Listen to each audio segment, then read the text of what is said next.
Fungible idiots, don't you know? Banging our heads to the rhythm of the code. We don't care about dollars or the shiny blade. We're just holding to zero. It's our everything. Round tripping positions, that's how we roll.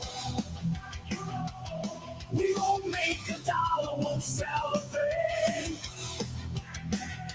What's up, guys? Mega GMs.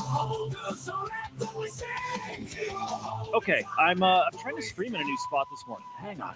Fuck this. Good morning. Good morning. Let's be nice this morning. Good morning to you all, China GMs. Dude, China, I was thinking, because I'm about to fire off my spaces. Have we chatted, dude? I think we have, right? I think you've hopped on a space before. But like now I can't remember, or I can't even remember, maybe in like Discord, like VC. I can't remember. Terrible memory. But good morning to you, Benny. Good morning. Never rug. Never, dude. Never missed one show in 25 months. And I shouldn't have missed it. I'm actually pissed I didn't do that show. But like, right, the COVID days, and I didn't have a voice. I couldn't do it. But never, dude. I'll be late. That'll happen. Edge, good morning. Yeah. Funny enough. Oh, shit. I think it's working. Here we go. I'm streaming over on what is it? Retake.tv. Just to try it, guys. Just to try it. It's streaming platform, launches a token. Right. I've tested Pump Fun. And I've put content on Zora. I'm not committed to any of them, right? Just want to try them out and get a feel for the platforms and see who's got like a user base over there. Just curious about it all. Let me just make sure I'm actually live. So I moved away. I am. All right, cool. Live on Restream. I'll probably tweet that out in a minute. Alazar, good morning. Benny, what's up, man? Good morning. Oh, wait, I did GM. Sorry. Tension split in a few spots. Dude, all right. I am going to talk dumb money, by the way. I'm going to talk a decent amount about dumb money today and who is the dumb money. Yeah, dude, China, I thought that. Okay. Do you think you ever would? You've never done it. Like, would you in like Discord VC? Would you hop in with the boys? It hit me, dude. I just was like, I don't think I've ever chatted with China here. What's up, Decoded? Good morning, man. Anyway, today's title's another kind of clickbaity thing, but it's also not, because like I do have a point about this. There is dumb money out there, and it trades a certain way. And look, I saw another phenomenal freaking Matt Hogan tweet, and actually it was more than that. It was a take. It was a video. I love that guy, and again, I think very similar to him. He's TradFi and educated, and he says it in a different way, but we're speaking the same language, and that dude and I are on the same page. I am making it my mission to get him on the show. It'll happen. I'm going to try really fucking hard to get him on the show. And but I saw his take and I loved it. And I saw a couple other tweets. So the Michael Saylor tweet, we know what that means. And I start thinking about, what are the smart guys doing? And what do you hear on the timeline about people calling that the end of the cycle's here, and get out while you can, and watch for where are we at? That chart, the euphoric and depression phase. I'm starting to see that stuff again. China, that's what I was wondering, if you had that. That's cool. You know what? We've got some Aussie friends, so like, yeah, we would understand you just fine. I think so. All right, so I'll say it right now, and then we'll get into this a little bit, because yeah, there's some cool posts out there. The dumb money's us, and actually, it's probably not us here. It's the people worried that this thing is over. Right? It's like yesterday. It's the people who are saying this is done, or we're close to being done, and man, we're not. This is, in a way, it's a continuation of yesterday's little chat. It's not done, and it's not close to being over. And I think the dumb money is trading like it's over. That said, right, I like people that are trading and being smart and taking profits and whatever and putting some stuff aside and stable. I love that, man. But we'll see here. This is just words right now, but we'll see. Not close to being done. I don't think we're close to being done. And the smart money, the flip side of our dumb money, right? But the smart money is doing anything but selling here. And I think that's going to continue now for years. I don't think this is normal what's happening. It's good for us. Mufasa, good morning, man. All right, let me get that restream thing out here. Hang on. Retake. It's called retake. The fuck. All right, hang on. I'm going to fire up spaces too.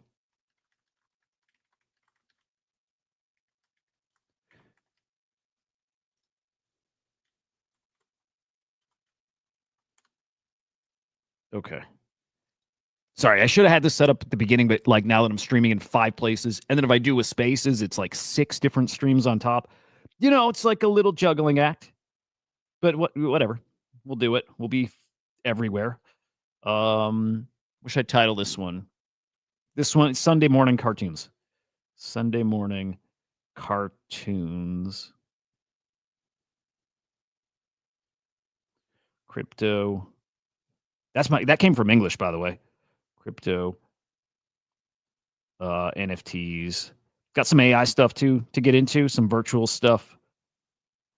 Sunday morning cartoons, crypto, NFTs, AI. Dude, so good.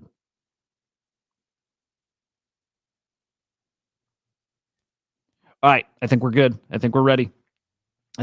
Dude, market bounced back a little bit yesterday for a little bit. Oh, dude, tell me, what's it doing? What's it doing, man? Okay, unstable coin got to what, 50 or 60 mil yesterday? How high did it go, and what's it at now? I almost don't want to look. I'm gonna be kind of sad that I'm not in there, you know? But hey, dude, when the market's looking like this and you get some meme coins that are doing what they're doing right now, pretty awesome, pretty spicy, dude. Unstable. Let me put that up on the screen. Unstable coin. Oh, Jesus Christ. Real cool. Yeah, I'm hey, okay, English. We'll look at the market in a second here. Here's unstable coin. 61 mil.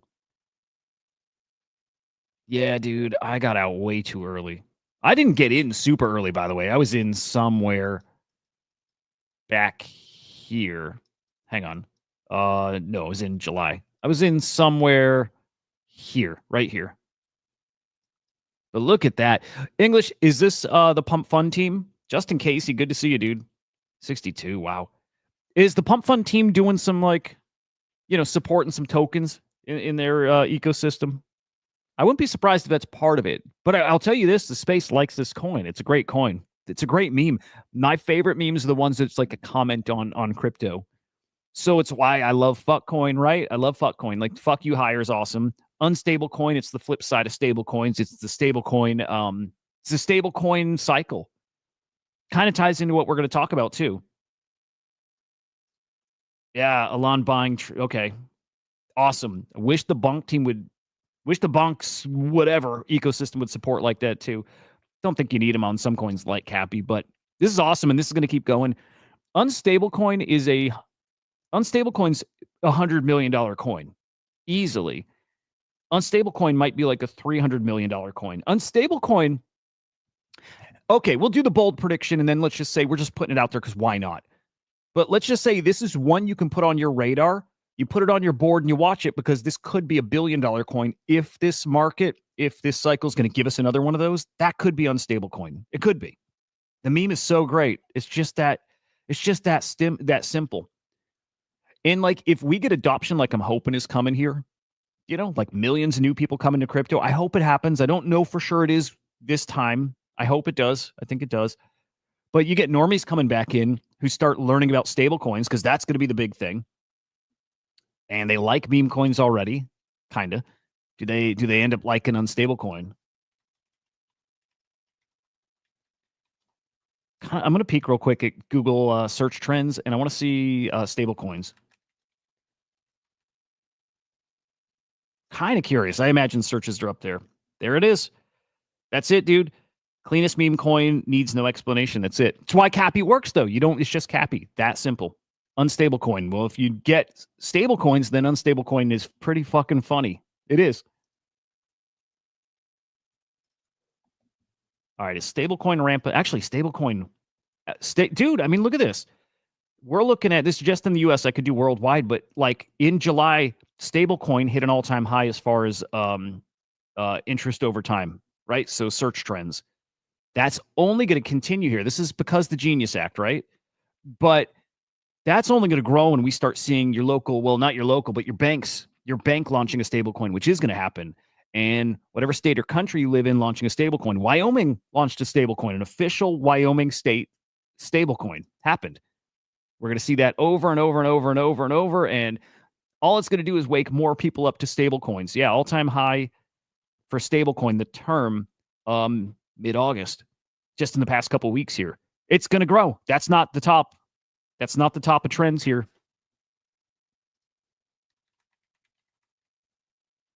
Let's see if we got an unstable coin, any kind of trends or searches now. But again, it's a term people are going to get familiar with. When they go and dive back into meme coins and start having fun again, unstable coin is going to make sense to them in a way it didn't before. It's fucking awesome. It's a beautiful meme. Beautiful fucking meme. And again, it's also why I like fuck coin, because the motto's just fuck you higher. That's it. And like I've always argued, it works when the market's down and it works when the market's up, and it works at every stage of the cycle here. It's dude, it's great. Yo, GM Drop King. Good morning, man. It's awesome. It's fucking awesome. Rocky, dude, thank you very much, man. You rock, dude. Thank you. Thank you, man. Somebody super chatted yesterday, by the way, and I totally missed it. I totally the interface didn't show it to me. So thank you to whoever did the super chat on YouTube yesterday. Hey, Retake. Thank you, man. Got to follow from those guys. I'm streaming over on Retake, testing it out. I like content coins and all that stuff. It makes sense. One of these platforms is going to work, or they all work, right? All of them work. It makes sense to tokenize this stuff. Tokens represent attention. It monetizes attention in a new way. It's going to work. So I'm going to test them all out and try them. No comment about the coins and what to do with them or what. I don't know. But most of them give you fees if people trade the coin. So let's just see what it looks like, right? Oh, good Lord. Pretty up almost 50%. Oh, man. I'm telling you, dude, Pretty is awesome and Predict Base is awesome. And I want to work with those guys. I do. I'm chatting with them. I met with them last week. I'm going to talk to them again this upcoming week. I've never done any kind of any partnership, anything. I've never done it. So I don't know if I should even be talking that I'm even chatting with people. And there's not a partnership coming up, by the way, but I just realized more and more I need to start talking to teams behind the scenes, just saying, hey, I see what you're doing. Really awesome. Tell me more. Here's what I do. Just, that's it. That's what I'm starting to do with teams, just because why not? What's up, Musty? Good morning, man. But I like Predict Base a lot. I really like them, dude. I think they're going to cook. Anyway, and so again, I'll just say I'm on Retake. Worth getting over there and just poking around and seeing what it's like. It's easy enough to stream there, so I will keep doing it. And we have 3 viewers over there. Fuck yeah. But I saw Nick. Nick's a friend. Nick's been streaming over here. So I'm just following Nick's lead. And I think Confusion probably put this on my radar a little while back. So thanks to Confusion too. Big fucking fly. Jesus Christ. But yeah, let's do it. Quick look at the market this morning. Again, a little bounce back last night. Not long lived. But not bad right now. 108K Bitcoin. ETH at 44, almost 4,500. Up in the past 24 hours. We'll take it. Alzar, thank you, man. Oh, hang on. I'm sorry, guys. I don't mean to be stop and go, but I got to get Lurky in the on the space. I'm farming that shit too. Kinda. Oh, fuck you, dude. Fly just landed on my drink. English, you ever have these? You ever have these like Alani's? The caramel apple one especially, dude. So good, dude. So good. I don't care if the fly was on it. So good. Okay. Let's get Lurky in here. Okay. Now we're good. Yeah, I don't know what to think with the market today or tomorrow, right? Stock market's closed tomorrow. I don't know. Holidays usually kind of slower for volume, but I say usually because sometimes not. Dude, Musty, those That flavor, like I've had Alani before, didn't think much, didn't care, right? But that flavor, game changer. Dude, you guys got to try that one. That flavor is probably the best tasting energy drink I've ever had. I like probably my favorite before, like Red Bull. I like it, but like the White Monster. White Monster has always been king for me. Caramel apple flipped it. It's maybe not even close. It tastes literally like you're eating a caramel apple. It's so good. Yeah, WLFI tomorrow. Yeah. And what is that trading at, like a 30 bill FDV or something right now? Confusion was just it got me updated this morning. But yeah, the World Liberty Finance token launches tomorrow. It's on Ethereum. Big liquidity event. Trading at pre-markets and like looking pretty spicy. Yeah, tomorrow could be awesome. Crypto markets could look great tomorrow. Let's just see what the talk is about tariffs and rate cuts, because that'll start ramping up all week here. It will. But Ethereum looking really strong right now. Here's Ripple at 282, Solana 202. Again, we're looking pretty decent right now. Yeah, so Musty, do you think people are liquidating to go buy that WLFI token? Is that what probably happens? It like sucks liquidity out of the space?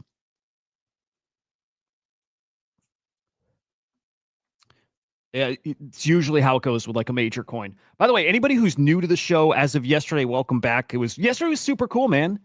Musty, I don't know if you were here for long, but we ended up having like 250 people like concurrent for a while on the stream. It was super cool. Clickbaity title worked, not even on purpose, but it happened. So I hope got some new people coming back. It'd be cool. Don't think it's priced in. Oh, so Musty, are you feeling like we see a big old dump in our meme coins and stuff like that? People looking to enter WLFI? Alazar, I would assume that token's going to get on all those exchanges instantly. Pre-market, I don't know where it's trading, actually. Not sure about that. By the way, speaking of exchange listings, we got a big one. Hey, if you're like, riding with me in the virtuals ecosystem, you should be. You should be, especially after you see what Preti's doing and after you see what something like Aristotle's doing, right? You should be paying attention to virtuals again. If you unplugged thinking it's done, you shouldn't be doing that. No, you should be paying attention to virtuals like big time. Shoot, I got the tweet somewhere, but I'll just spoil it till I find that tweet. Virtual is now on Robinhood. Or at least it's like on the roadmap. I don't know if it's like live, like you can trade it now. It might be, but tweet went out that, fuck, I do want to find this. Here, let me give you a little food porn while I find that. Katz's Deli, dude. Who's been to Katz's in New York? Oh, Musty dude, thank you, man. Yeah. Family shit, I get it. Dude, I'm pretty sure I bookmarked this. Hang on. Virtual. But yeah, I mean, there it is. Here it is. Dude, that looks so good. Looks like some pastrami and some brisket. Fuck, dude. Looks so good. Yeah. Bitstamp by Robinhood. Okay. Virtual, Moodang, and Tai. Now available to trade on. Oh. Okay. Bitstamp was acquired by Robinhood and trading there. Cool. Yeah, virtual's a big dude. Are you kidding me, dude? Musty? Dude, I got a photo of me as a little kid, like 3 years old with my dad and me and my brothers like sitting on the counter and all these like big dried salamis hanging in back of us. Literally a dried salami, which is one of the most tasty, delicious things on earth. Dried salamis are fucking amazing. Like the older they are, the more Asian, like the harder they are, the better. So good. Dude, Katz's Deli. I once ordered from there online. I probably, dude, let me make some money in crypto. I'm going to put in a big order. Katz's Deli is the fucking best, dude. Like nothing on this planet. There's nothing on this planet like Katz's. Also, I need to order some like New York bagels and Bialys, dude. It's been way too long. Fuck. Getting hungry. It's not good to start this hungry. Anyway, market looks okay. What to expect tomorrow? Again, don't know. I don't know. Just waiting for more comments again about tariffs, about rate cuts. 17 days off from,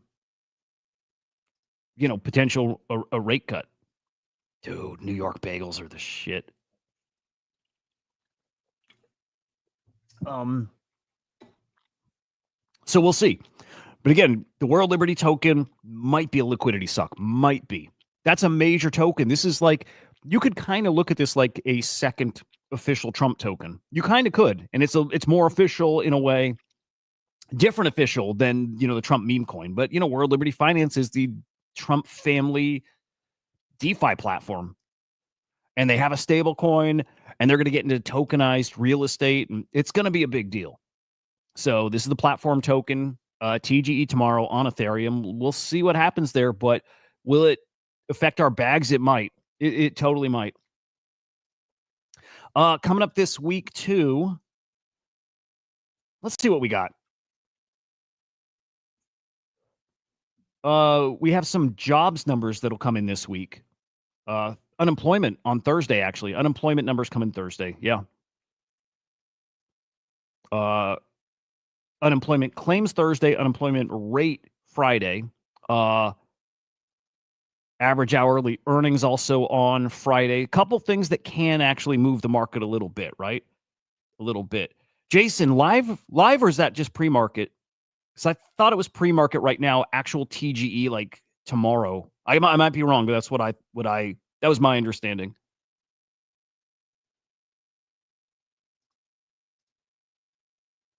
If I'm reading that right, I just realized you didn't say it's live. Could be spicy. Probably gonna be spicy. It's a big deal. It's a big deal. Next week, CPI and PPI. So also, again, we've got a lot coming up this month. A lot, but the big thing is on the 17th. It's interest rate decisions. That's the thing. That's the big old needle mover. That's it. Biggest thing coming up here. Exactly that. Oh, cool. Got you, Jason. Hell yeah, man. What's it at right now?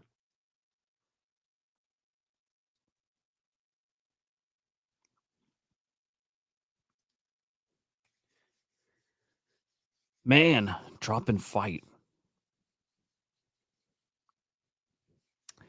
Michael Saylor giving us his bullish tweet. Love it. You know what that means, right? You guys know what this means when Saylor tweets that. And if you don't, I'll fill you in. Michael Saylor's buying more Bitcoin, or I should say Strategy is buying more Bitcoin, and just what he does. And he thinks it's cheap. And of course he's going to say that, but I think it's cheap. Nice. 34. Just assuming that's then 34 bill. Yeah. Yeah. Wow. Tomorrow's going to be a big day. Tomorrow's going to be a really, really big day. Great. We'll be watching. By the way, I'm doing the show tomorrow. I know it's a holiday. We still do the morning show over on the Crypto Slam channel. No guest tomorrow, too. We pushed that to Tuesday. So tomorrow will be fun, just us catching up on, virtuals. But Michael Saylor buying Bitcoin, and is that the dumb money? Dumb to be buying Bitcoin now? Look, we all assume Bitcoin's going up to new all-time highs. We all assume it's going to 130. Right? I think we're all on the same page there. 130, going to happen. 140, 150, I think we're pretty much there too. Going to happen. Probably going to happen. Beyond that's where I think some of us start splitting off, right? It's like, we can start talking 175, 200? We can start talking 250, 300? We start doing that little game. And I lean higher, right? I lean like 200. Maybe even above, right? That's definitely where I'm at. I don't think we're 130, 150 and then done. I don't think so. No, I think a hell of a lot higher. Again, kind of piggybacking on yesterday in the why, and it's all the building that's about to happen here that hasn't started. I mean, it's started, right? But the level that we're about to see is something that we haven't seen before. The amount of money coming on chain is something we haven't seen before.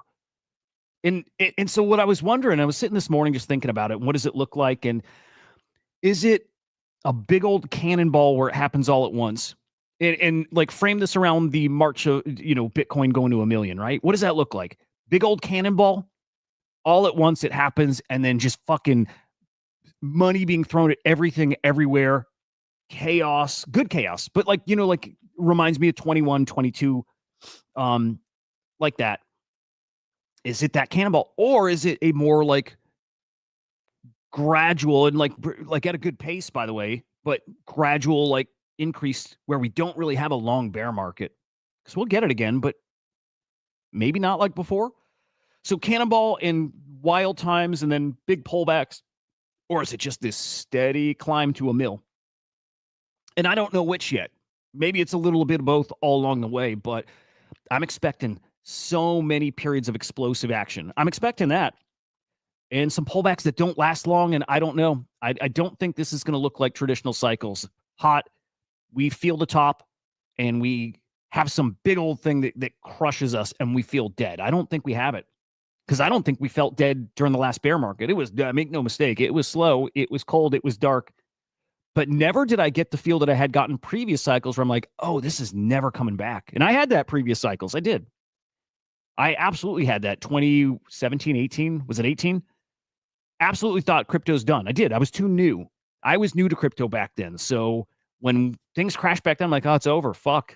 That was cool, but didn't work, right? That didn't happen last time around, and I don't think that can happen now. So whenever we do pull back, I don't think it's for long, and I don't think it's as deep and dark as before. That's smart money right there. That's buying Bitcoin. The title of the show, Dumb Money Trades Crypto Like That, like this. I'm kind of talking us. Yeah, maybe us. If we're scared that this is going to be over, and big dark bear market coming, I think that's the dumb money. Troina, big fan of ignoring the Bitcoin short to midterm price action. Just DCA in a little bit every week. Been doing it for years. I love that, Troina.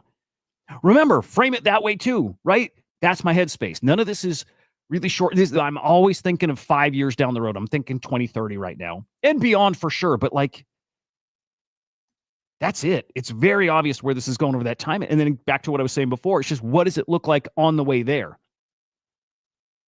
And I do think, yeah, we got a fun few years ahead of us. I do not think this party is over in the next few months. I'm not even sure it's over in the next year.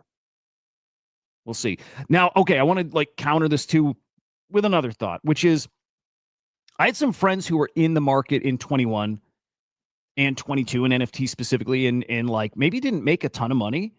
And like that always that was always weird to me because it felt so easy back then. But I get the timing of it where if you missed it and maybe didn't get in the right info stream early enough, you saw a lot of stuff pass you by and you think it's going to keep going forever. I certainly did. And then all of a sudden it stops, right? And I had to think about it this time around that might have been me with meme coins, right? I didn't get into meme coins till a year ago. Actually, it's been like exactly a year. Like it was August last year. I'm like, okay, you better start getting in here because I skipped the whole spring stuff, right? I skipped everything before that. Watched everybody else make money. It's not my strength. So I'm like, don't touch it. Finally, August last year, I'm like, dude, you better go learn this shit because this is the NFTs of this cycle for sure. And I got in there and I learned it enough and I've made money in it. And it's been a fucking blast. But I'm like, if meme coins don't really come back, and that was the thing of this cycle, I now see how that could happen last cycle, missing NFTs, even if you were here. You just didn't play it. You just were a little late to the game. I might have been late to the game and missed like the coolest shit. Not to say we're not going to have tons of opportunities coming still. I'm sure we are. I'm so sure we are. But just thinking about that too. All right, Matt Hogan. This is my best friend, and he doesn't even know it yet, but he is.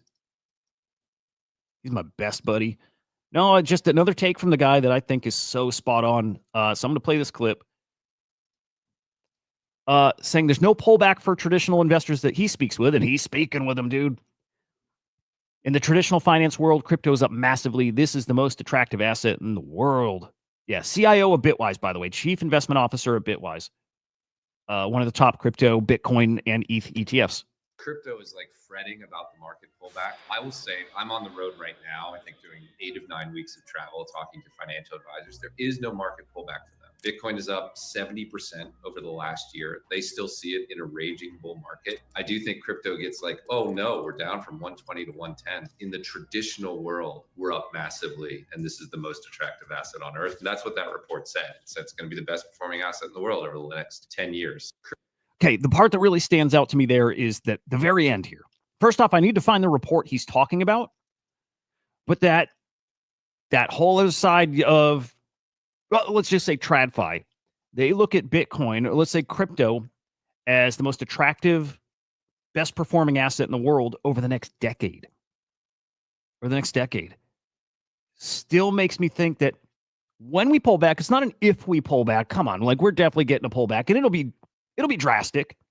I still believe we'll see under 100K, I think, and I don't think we'll be there long. I could see a scenario where we touch like 70. I could see it. We don't live there long at all. I don't think we'd live there more than a day or a few days. And I don't think we're going to live under 100 for long at all. And I think there's a point that we never fall below 100 again. We're not there yet. Maybe when we reemerge from the next pullback, right? And onto the next, leg up. Maybe that's the point where we never see under 100 again. That will happen. That will absolutely happen. But it's because guys like that and the guys he's talking to and the way they look at Bitcoin and they see it, like he said, the most attractive asset. What did he say exactly? It's going to be the best performing asset in the next decade. Well, if they're that confident about it, then they're throwing everything they possibly can at it. In their game plan. Doesn't mean they're doing what probably I do way too much, which is all in, right? All in and fucking pray, right? It's not how they do it. They have their, what's the word? They diversify, right? They're not 100% in anything, but they're going to, as hard as they can go into the thing that they've all agreed is going to be the best performing asset, as much as they can. We'll put it that way. I would not underestimate what that looks like. And part of what that looks like is what we said yesterday. People coming in and building new products here, ETFs. I can't wait to see this play out here too. Nate's right. Talking specifically about, I thought he said ETF. Oh, he did say ETFs. Next 12 to 18 months, we'll see hundreds of crypto-related ETP launches. Hang on. ETP.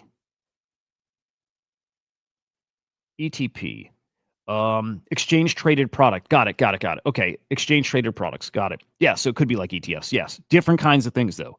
He's talking about also kind of like World Liberty Finance, like tokenized, like real estate. Again, they're getting into that.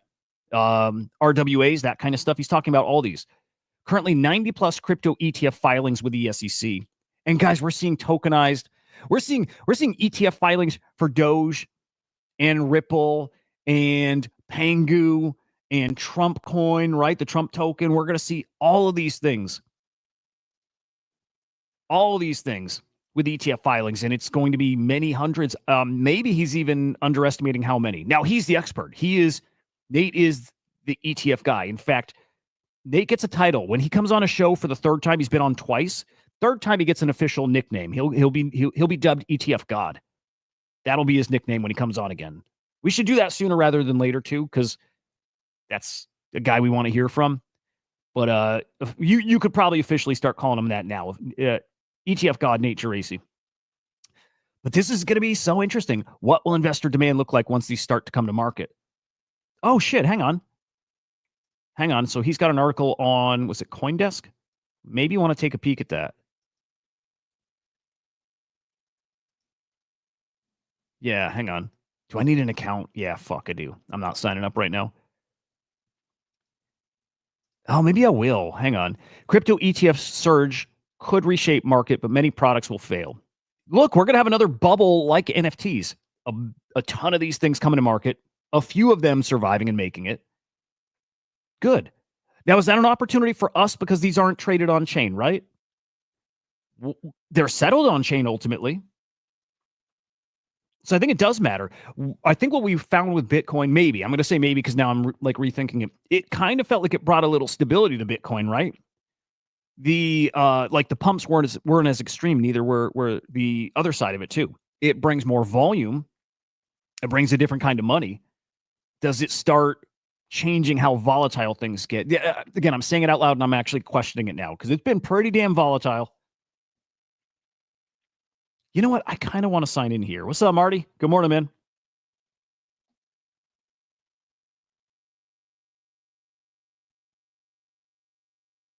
Dude, that thing is so good. The growth that's coming, the amount of money that's coming is going to get silly. And I just think I'm sure people way underestimating. And I think it does move the needle with even our bags.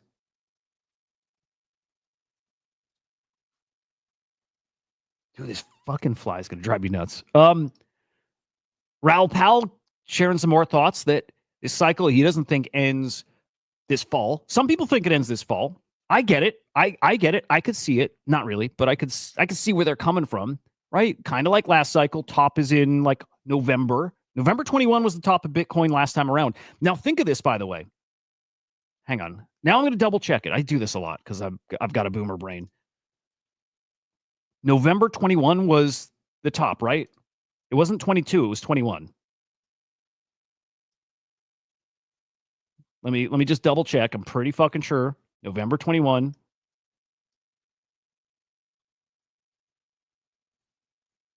Yeah. November 21 was the top last cycle. And remember how awesome things were, at least in NFTs, until, basically start of Q2 2022. We had like a solid 3 or 4 months of really, really good times. Lots of opportunities to make money for, close to half a year after that. And I'm kind of expecting the same thing here too. If we get a top this time around in November-ish, I'm still expecting to see some really awesome stuff next year. And for a while too. Oh, hang on. Let me see. Oh, Worldview. Cool shit. Okay, hang on. OPs and shrooms on ME homepage. We'll peek at that, John. Let me mark your comment. I want to come back to that for sure. Worldview. Caved and bought a baby Kong. Nice, dude. Welcome. Super Kongish, dude. I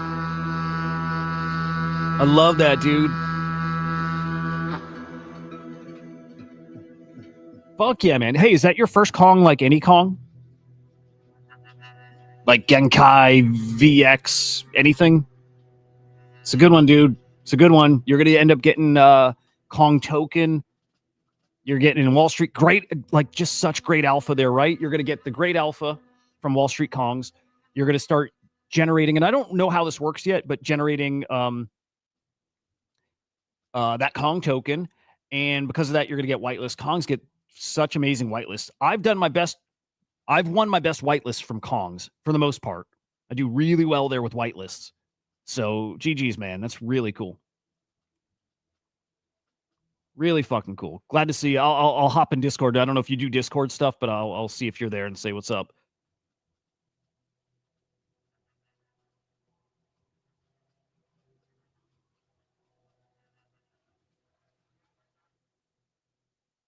What are Nomos, by the way?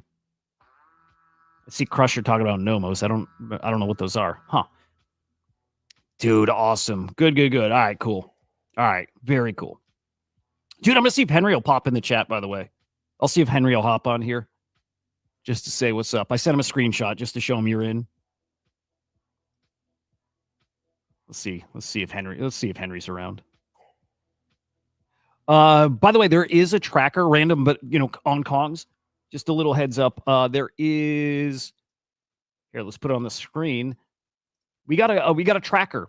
Remember, 2% of the Kong token supply is going to anybody who spent over $10,000 on OpenSea since 2023. So some of you guys are getting some Kong.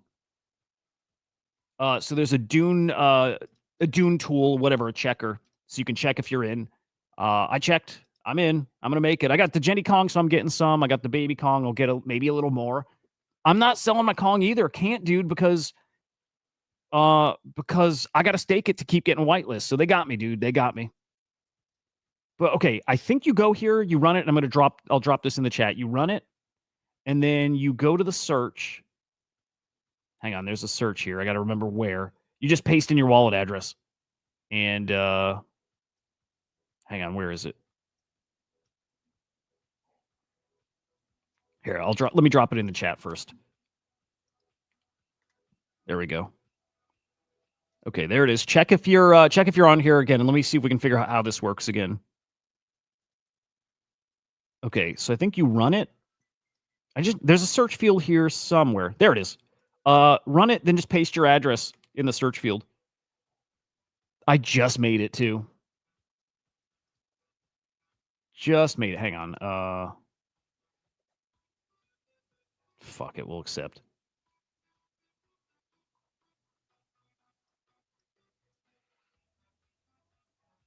Well, there's me. God damn it.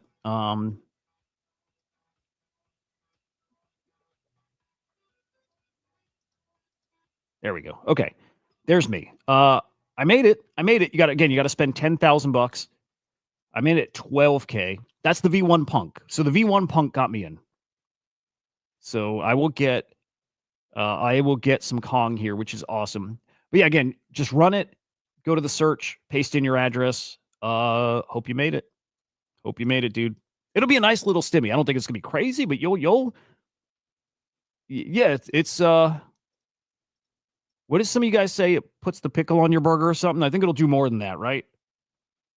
I think it'll do more than that. I think it's gonna be pretty good. So pretty fucking cool. Back to Ral Pal market stuff. Crypto waiting room. That's where we're at right now, thinking that this all tops out Q1 2026. Man, you know, with Trump, it's so volatile. Anything could happen that changes up everything. Could kill us, could keep us cooking for a lot longer. Don't know. But as of right now, I like his prediction that the top of the market's Q1. I like that. Meaning, guys, if we then have 4 or 5, 6 months of like, you know, after the top, people still looking for other ways to make some money, and they start heading over into, you know, NFTs again, it's going to happen. The NFT thing is going to happen. If only because the whales are going to make it happen. You know, like Gordon Goner and Luca, they're going to go full court press on, this is a stupid analogy. They're going to go full blitz. They're going hard into NFTs. Those guys are going to go hard into NFTs. They're going to make sure the market's pumped at least for a time during this cycle here for their holders. They are. Luca's already said it. He's already said he's deploying all his ETH into NFTs. He said this a few months back. He's not talked about what he's bought yet or that he started it yet. He said he was going to soon. We're definitely going to get an NFT run. And the point there still is, after the market tops, we see the tippity top of Bitcoin this cycle. We see other things run, and for months. And I do think NFTs are a big part of that. So yeah, if he's predicting Q1, so let's say January, February, March, we see the top. Well, then April, May, June, July, you know, till the summer, we see other stuff still doing well. General idea, right? Our work suggests, probabilistically speaking, that the cycle extends into Q1 and possibly Q2. Now, this is important here, too, due to the slow business cycle, forcing more liquidity for longer. We look at that often enough here, right? We look at stuff like tech dev. Tech dev is always pointing that out, and I'm going to show you I'm going to show you some of his charts, because that business cycle is really important, and the liquidity cycle. Both of those things really, really important, and they've not made their move up yet. And Bitcoin only tops when that tops. Raul's framing of crypto being in the waiting room resonates with how markets are behaving right now. It feels like that. I can only go by feels, but it feels like it. Recent pullback came not from on-chain dynamics. This we know. This we feel too. But from political tensions. Yes. This is all he's talking about is the tariffs and rate cuts. Put on pause. Everything's been put on pause since the tariffs were announced. Everything was put on pause and delayed. So back at the beginning of this year, we thought, you know, cycle tops November-ish again. We all were probably close to that time frame. And the tariffs coming out pushed everything months. Q1 makes a lot of sense. Q2 actually makes a lot of sense. And you got guys like Matt Hogan, who not in the tweets we showed today or yesterday even, but he's been talking for months now saying he thinks all of 20. He said, I think this is pretty much a quote. He wouldn't bet on a bear market in 2026. I'm with him. I wouldn't either. I wouldn't be betting on a crash next year. I wouldn't bet on it. Can it happen? Yeah. Is it kind of likely? Yeah. I wouldn't bet on it because I see a pretty good chance that it maybe doesn't happen. We'll see. Well, Edge, you're on the list. Like you're 10K, you're over. Oh yeah, I guess if you're on the list, you're there. Good shit, dude. Nice. Very, very cool. Institutional allocation toward the two leading cryptos remain robust despite this tug of war over interest rates. Yep. Stablecoin inflows on Binance surpassed 1.65 billion. When is that? I'm trying to think what period that is. That's in a short window, I'm assuming, because stablecoins bring in a lot of stablecoins have been crazy. Actually, I need to start getting a chart that we look at daily that inflows into stablecoins and like TVL.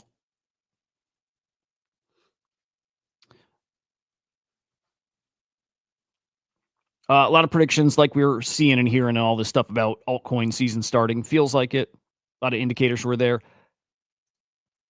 But check this out, Tech Dev. I love this, dude. I love this. This is one of those things that gets me super bullish, right? It's not just the tops. Every bear market has ended precisely as red turned green. And he's talking about the business cycle. I'll scroll down and we'll show it. Every ramp has lasted as long as bars were green. We'll see that in a second. Every hockey stick has been marked by green flipping red. And every top has been marked by a peak in red. Business cycle dynamics are all that's been needed to understand Bitcoins. What is that? Oh, Bitcoin's dynamics. Okay. All I see is this cycle so different. Fuck the cycle. Okay, he's saying what I say. And he's also saying the other side, the cycle's almost over. But no, look. And it does match up. Let me see if I can make this bigger too. Maybe that's too big. Well, shit. Well, we'll do this and we'll just scroll. Bitcoin is the line graph, and the bars are the business cycle. Peak comes at the peak of the business cycle, which is not exactly liquidity, by the way. And here's going, shoot, I want to get the dates in here too. There we go. 21, 2014, 2018. Here's 2022. Hang on, I got to think of this because like we saw, peak was 21. So hang on, is the line Bitcoin? I got to look at his at his notes. But anyway, still all applies. Here's the business cycle right now. Still is not flipped red.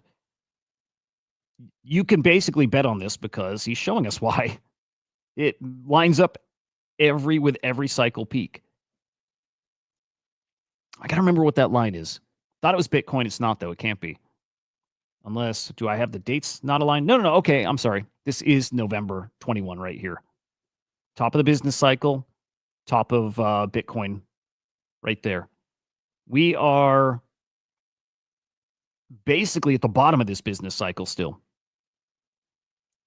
The top for Bitcoin isn't here and it's not close. And if it is close, well, then the way the ramp up to it is going to be explosive.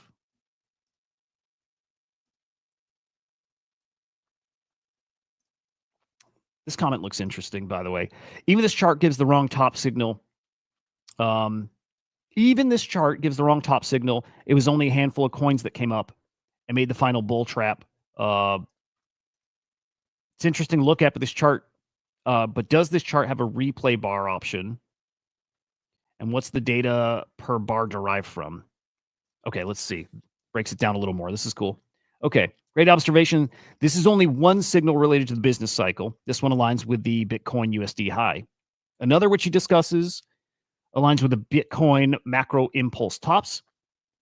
Last cycle was the only one where those two weren't the same. Signal 1 caught the USD top. Signal 2 caught the impulse top. Interesting. This guy's great, by the way. Tech Dev is like a must follow. Dude's great.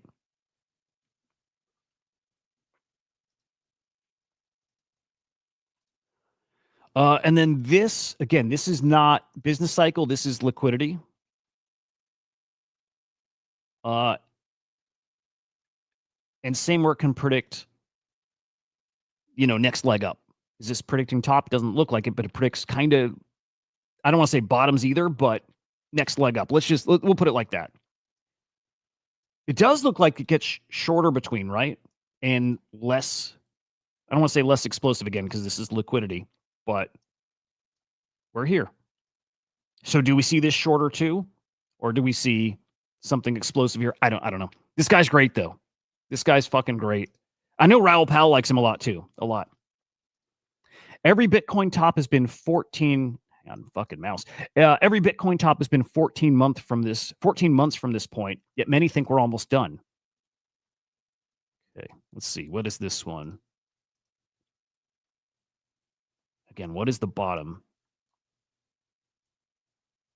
You can probably pull all these right up on a trading view here. Is he kind of saying we're 14 months off? Let me see. Every Bitcoin top has been 14 months from this point. Are we there right now? That point is, let me check the date. That is nowish. So going by this model here, and they're not perfect, guys, by the way, just make sure, just to be clear, these are not perfect. Anybody who's perfectly predicting stuff is not here anymore, right? They've made their trillions. But either way, this is us right here, right now, and he's saying 14 months from this point, historically, has been the top. So closer to what Raoul Pal is saying. Now, Raoul Pal is calling it earlier, quarter one, maybe quarter two. If we go by his 14 months, if that's actually accurate, we might have, let's say, 12-ish months from right now, a whole year. Oh, I'd put it summer of next year. Yeah. Ultimately, right? Ultimately, here, just zoomed in a little. We might have a lot longer to go, a lot more explosive, a lot more money to make. We might be a lot further away from the end of this than a lot of people want to say right now. And I know a lot of people are saying that. Altcoin season here, gonna cook. See, Benny, it's cool because it's exciting shit. I'm not technical enough to say that's it. He said it. He showed it here at the end. I don't know. All I do is it's vibes for me. All I know is it matches with what I'm feeling. It matches with what I kind of predict on my own. It makes sense. I don't feel that we're anywhere close to the end. I don't.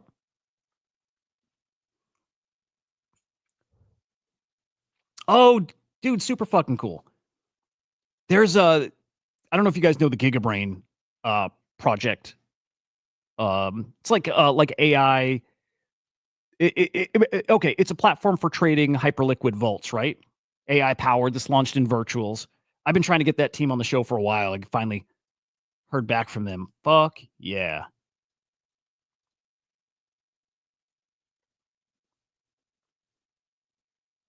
That's so cool. There's some great shit on virtuals. It might feel few and far between, but it's there, man. It's there. Dude, stay plugged into virtuals, please. Again, when you see Aristotle, what it's doing, 20 mil FDV. So it's down a little from that right now, but let's just say 20-ish mil FDV. That thing's going to 50 to 100. Preddy is incredible. There's going to be some big cooks over there. Mute is looking really interesting. Benny, that's kind of what it looks like, right? Summer next year. And again, if that's the top of Bitcoin, then we see the other stuff, the other assets on chain, usually a few months after that, still doing great. And it makes sense, right? You get all the gains you can get from something like Bitcoin, from the majors. You look for the next thing. Where can I rotate to and make some money? Rotation to NFTs still makes sense. Rotation to meme coins makes sense. We might have a good year of Bitcoin still up. But then also after that, it's NFTs, meme coins, AI stuff. Just all that money's going somewhere to try to, keep those wins flowing.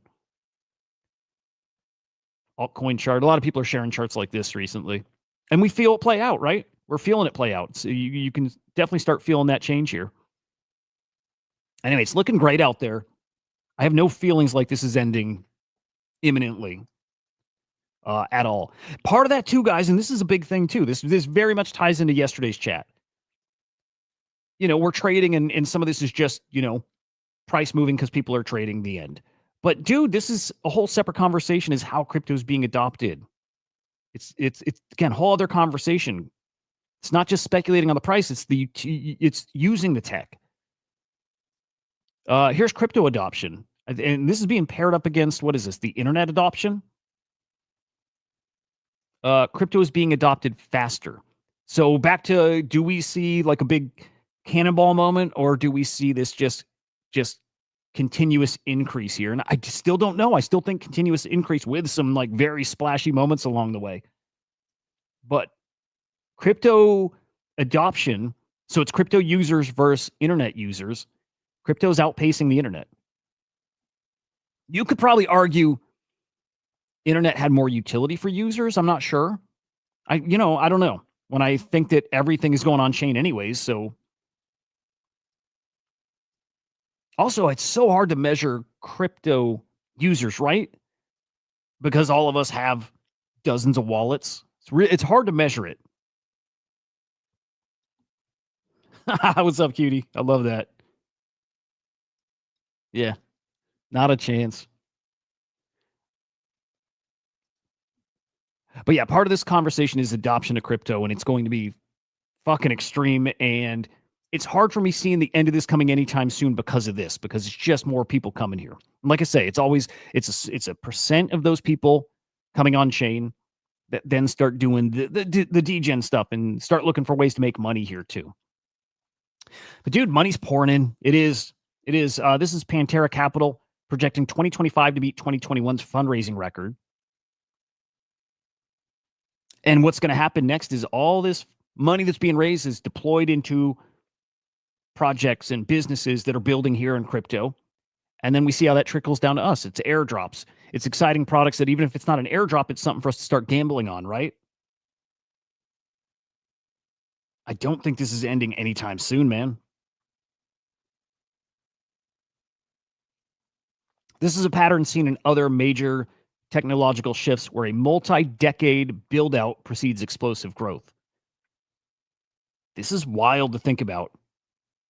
Multi-decade build-out and then explosive growth. So like the real crazy shit probably isn't even this cycle. And it might not even be the 2030 thing with the $1 million Bitcoin, the real explosive shit. And we're probably talking about the total, FDV for all of crypto, in the many trillions. But the explosive part might be 10 years down the road, which would make some sense. To me, it would make a lot of sense. Although the fundraising matched up with the years where we saw that, for us, the opportunities, right? So 21, 20, if this just keeps growing, though, these opportunities might just keep growing. And I think I'm feeling what they're saying. I think it's only going to grow. I like this tweet, by the way, from DC Investor. This is actually probably pretty important. This crypto cycle will end with an institutional blow off top. I don't know what that means or looks like exactly. The next cycle will be institutionally driven. We've all expected that, right? That at some point, it's kind of game over for us, right? The stuff that is seeing money and opportunities is not the stuff we do, which is probably a good reason to start, expanding, what we're into and what we're trading from just like the super degen shit. There will be opportunities everywhere. That maybe that's on stocks. It probably is. But the next cycle, institutionally driven. So, a few years out. And that'll be the .com level cycle. That'll be, I think, closer to what they're saying here, right? The multi-decade build out and then explosive growth. Well, in crypto, things seem to happen faster. So maybe that's, this next cycle. So it's not, decades, it's maybe a decade and then explosive growth next cycle. So again, 2030. And if it's explosive, then maybe it is Again, I'll counter what I'm saying all the time. Maybe it is that we have a pullback and it's low and slow and whatever, and then explosive up to a mill. Maybe it is that. Maybe it is the cannonball. I think we'd all just be guessing at that. But DC saying this is the last cycle where the trenchers will drive crypto. That makes sense. Where right now we drive it. Historically, we were driving price. Everybody trade gambling on crypto. Well, the next time around, it's the institutions investing in crypto and gambling in crypto. That doesn't mean it stops for us and the opportunities are gone for us at all. In fact, I think there are going to be more opportunities. It's just that what we're throwing at this does not move the needle the same way it did before. So our opportunities look different, but they'll be all over the place. Don't be sad it's over. Be glad it happened. Definitely. And it will still happen, but again, different. And I like to think the more money is here, the more money is kind of spread around. Again, if we don't move the needle as much, it doesn't mean the opportunities aren't there. Eric Trump stands by 1 million Bitcoin price call. It's not a crazy take. I don't think there's a single person here who doesn't think Bitcoin's going to a mill. Not this cycle, by the way, not this cycle, but we're talking 5 years out, maybe 10 years out. I think 5. I think pretty easily 5. 50-50. I don't know. Great chance. Does anybody here think Bitcoin does not go to a mill and no time frame, just like never gets there? Does anybody think we never get to a mill? I bet we don't have a single person here. Other than like sometimes we get people here who are just here to shit on crypto and think it's all, it's like Peter Schiff, right? Think it's all going to come crashing and game over at some point. We get people like that here and there that tune in, right? I don't know. I know at least people who are here daily. All of us think it's a mill. I don't think any of us have any doubt about that. So anyway, that's not a crazy take. I would say that's on a long enough time frame, that's a safe take. $1 million Bitcoin. There we go. Yeah, I like it. 15 years, super reasonable. I can get there for sure. Drop King, there we go. Yeah, we get there eventually. Yep. I'm there. I can see it in 5 years, and I can see it in 15 or 20 years. Definitely. I think ultimately, we all just see that it gets there. And part of that is just the value of the dollar, right? Just continuing to go down. But yeah, I think we all see that, that's where we're heading. It's exciting shit, man.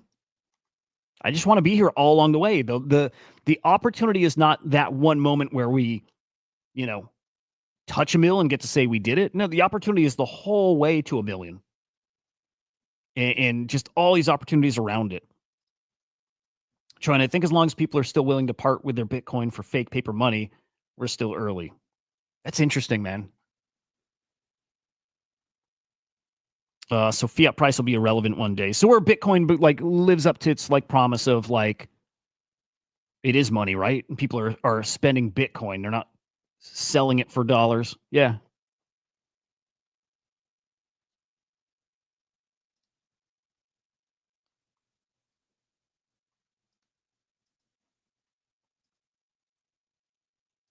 Man, oh, dude, I love that take. Mugen Power. Bitcoin will be 0 because USD will be 0. So then we're going back to, 1 Bitcoin equals 1 Bitcoin, right? I like it. I like it a lot. You could almost do the flip side. You could say Bitcoin price is infinity, right? It'll take every dollar to get a Bitcoin. Sounds like for the most part, we're all on the same page, though. Up and to the right, and for a long time, and pretty extreme. I dig it, man. I dig it. I fucking dig it. Again, I'm here for all the opportunities around it. It is NFTs. It is investing in AI tokens, which I think is one of the biggest opportunities out there. It's altcoins. It's meme coins. It's stuff that we haven't even thought of yet is coming. It's all these tokenized securities. So much stuff coming. So much stuff coming.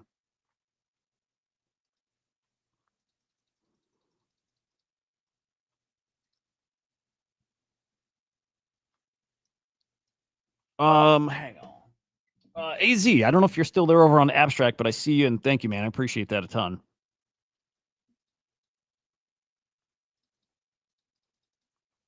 Takeaway for me, cycle not close to being over. We'll say Bitcoin top not close to being here. I don't think it's this year. I'm with Raoul Pal. I think it's next year at some point. Not surprised if it's Q1, not surprised if it's Q2, not surprised if it's way further than that. None of that'll surprise me. And nobody knows. Nobody knows because there's way too many X factors. And that's mostly tariff and rate cuts and a whole there's a lot of other factors here, but I'm comfy for the next year. We'll say, I'll put it that way. I'm pretty comfy for the next year. And just be ready to adjust your game plan, your thesis kind of throughout here.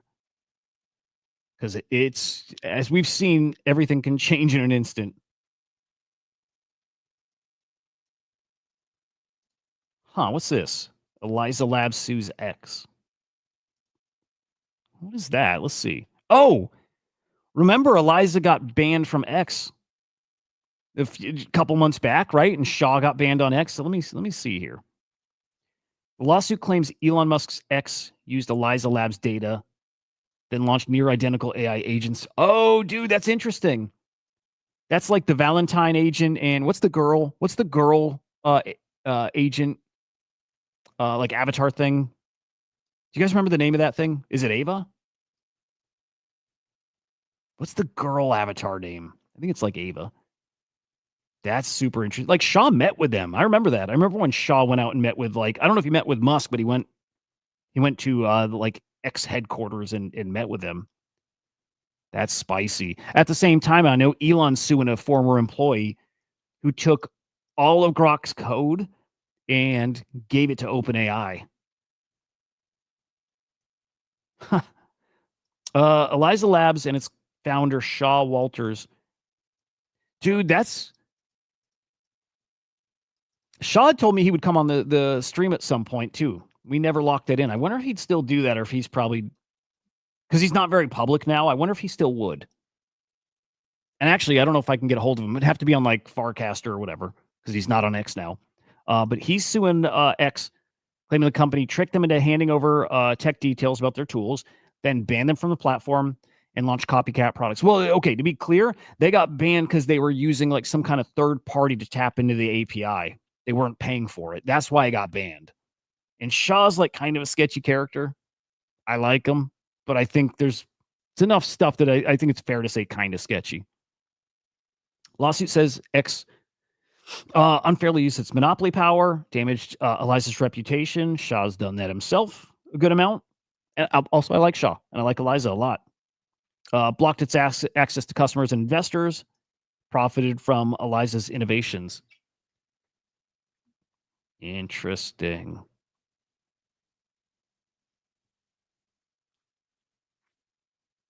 Let's see. Eliza was invited in, mined for info.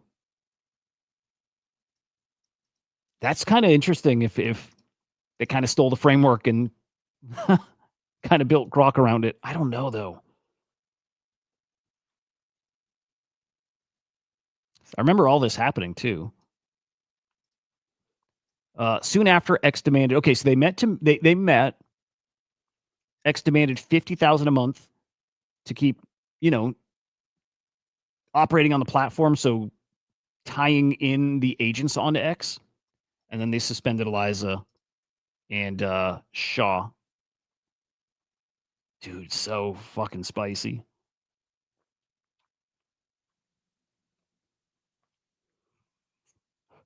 Saying that X kept asking for technical docs and then never resolved the issue with them and then launched their own agents. Yeah. And again, those agents are pretty new out there. I think it's Ava and the other's Valentine. And they might have a third by now, too. I saw a dog, but actually that's not XAI. That was another platform. That was two-way. Anyway, we'll see how this plays out. Shaw was main character here for a minute, and that ended when he got banned from X. So it did hurt them. Dude, it definitely hurt them. In fact, check this out. It's going to shock. It's shocking when you see the price of Eliza because Dude, it got to what, $2 billion or something? That was when I'm like, dude, if we I still believe this, by the way. Again, time frame, horizon, whatever, doesn't matter. We're going to see a token, an AI token that hits a 100 bill FTV. We're going to. It might be this cycle still. I think I feel less sure about that right now than I did 6 months ago. But I know we're going to see it. Within the next 5 years, I think we'll see a $100 billion token. Like, pretty fucking sure about that. And I actually, early on, and it was this kind of safe-ish bet then. It was Eliza that would be that one. And doesn't look like it anymore. Yeah, we need to peek at Eliza. It's it ain't the same. What is it? Dude, wow, 422 mil. If I'm looking at the right one here. Yeah. AI16Z. Oh, dude, you know what's interesting here? Do I have any copy trading? I'm not using any copy trading tools. Some of these AI platforms I'm starting to use. Right, and they do copy trading. They just trade for you. 422. Wait, no, this isn't the real one. Yeah, this is not the real one. Hang on. My bad, guys.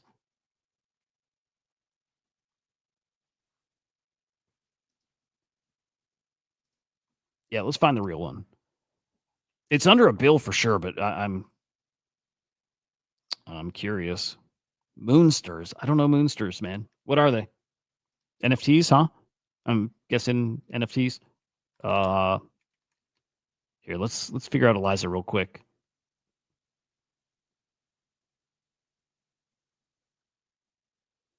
Is it that one? That even looks low if it's saying it's a 2 mil market cap.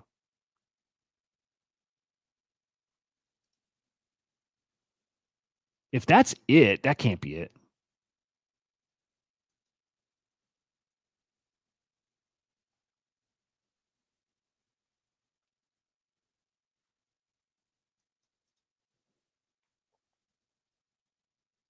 That can't be the real one, right?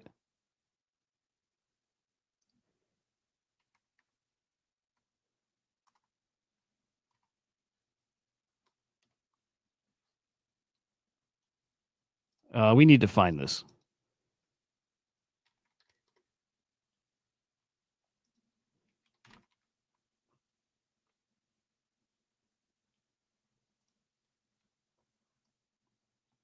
Dude, it'd be shocking if that's like even under 100 mil. I don't think it is, but like if it was killed like that, and holy fuck. Now, okay, the thing I really want to check, that might be it. Hang on. Dude, that can't be it.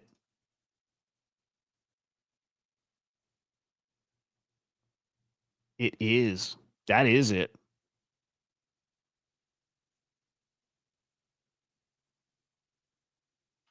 Guys, do you think I'm on the right one here? Okay, hang on. Because Eliza hit a 2 bill FTV. I don't know what the market cap was. But even market cap wise, I thought it was like 500. I don't know. That might be it. But so like here's the really, really interesting part. Because I thought the account was like banned. Well, no, I'm following that account. That is the real one.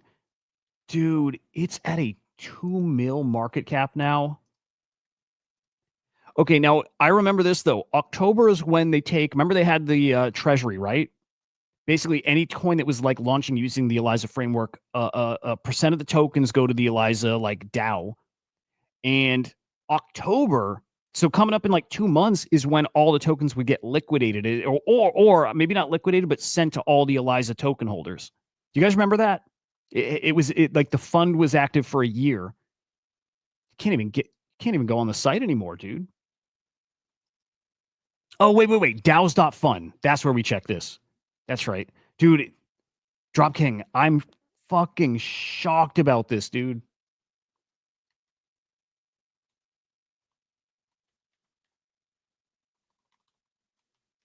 I can't believe it's at 2 mil. Like, X really did kill it. Now, part of what got killed is like that Shaw didn't even.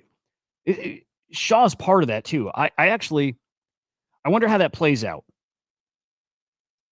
Yeah, see, this is. I might be on the wrong coin. Oh, okay. I know what's going on. I know it. Okay, there's 2 coins. There is the Eliza coin. The AI16Z coin is the one that I'm thinking of. Okay, so now let's check this. That makes way more sense. So let's see what AI16Z is at. Still over 100 mil. Okay, so feel fucking better now. So again, the Eliza one is the agent. AI16Z is like, the project. And sorry, I don't think I was sharing the right tab, but yeah, this looks better. Yeah. So market cap 2.5 billion in January. That was the peak. Down to 111 million right now. So absolutely wrecked.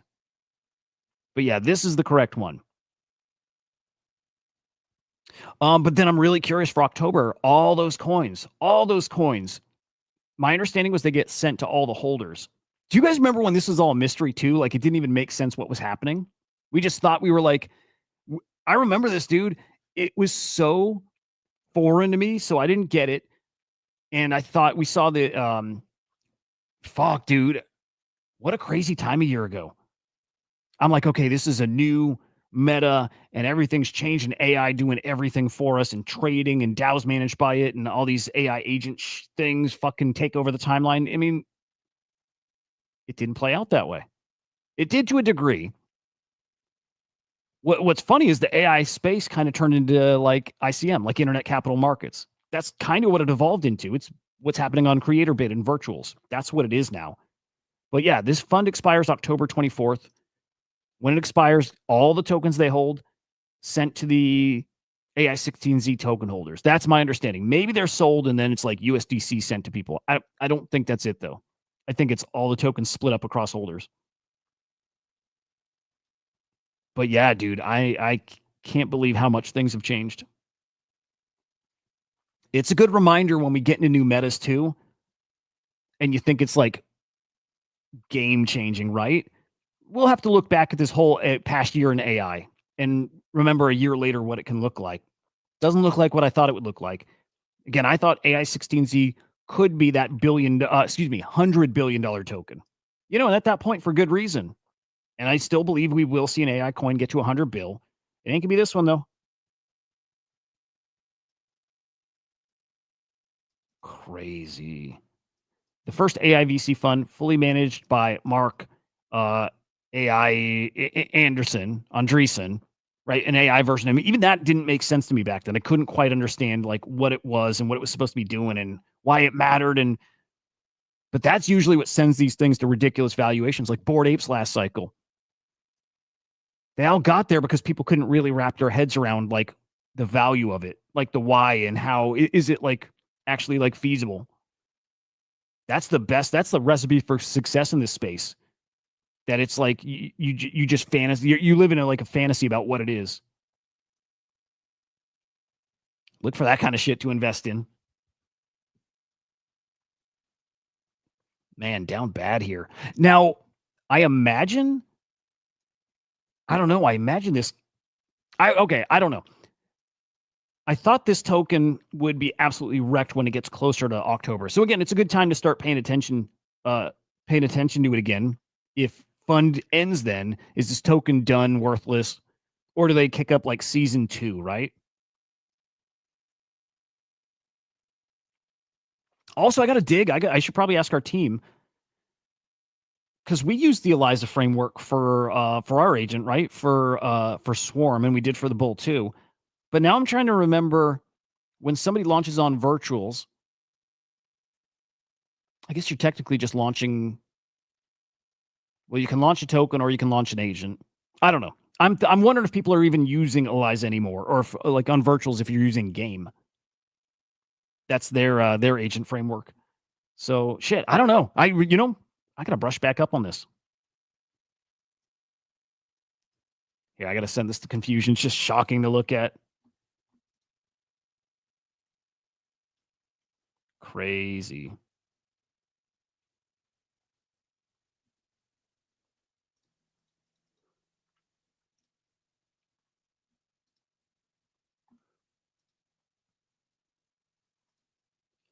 Okay. Little like side note, random thing. Just caught my eye. Thank you, confusion.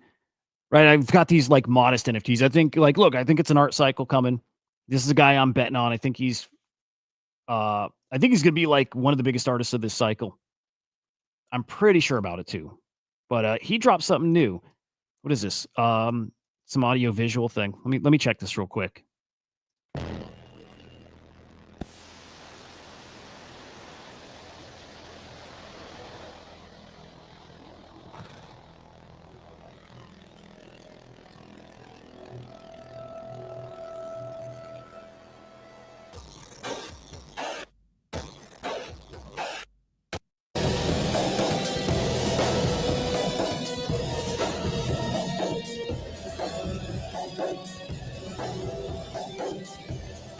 Pretty fucking cool.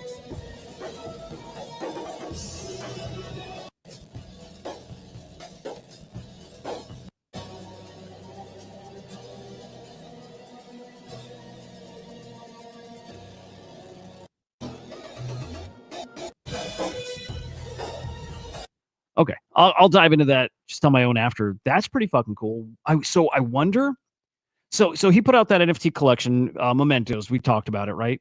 And you swap your mementos for other things that he puts out. I wonder if that's gonna be the first thing. I wonder if this is like a new, art NFT that you can redeem your mementos for. That's fucking awesome. I hope so. I hope so. That's fucking awesome. Dude, love that. Okay. I got tons more to get to. Jeez. All right, let me bookmark all this shit. I gotta save it. A lot of this, I think, will go in the newsletter this week. We'll keep that one. Definitely Matt Hogan. Yep. Anything else you guys are looking at this weekend? Want to talk what is it? So like pigskin.fun, this fantasy football thing. It's very much like the football.fun thing. New like on-chain fantasy sports. That launched yesterday, kind of like real stealthy. I think some people are making money on it too, I think. And well, maybe not. Maybe you can't even sell them yet. But people are starting to build up their decks or the players they're investing in. So definitely something to be watching. We'll get to that in a minute too. I did not buy any. I don't think I'm gonna buy any. But it's a hot thing right now. We gotta cover it a little bit. Yeah, all this shit. All this shit. This is all good newsletter material. I just take their content and talk about it.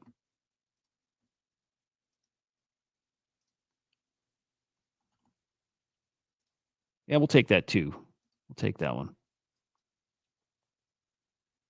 You know what? Let me hang on. I want to peek at cookie.fun. This is where I go to look at, the AI tokens and market cap. Just kind of curious what we're at right now.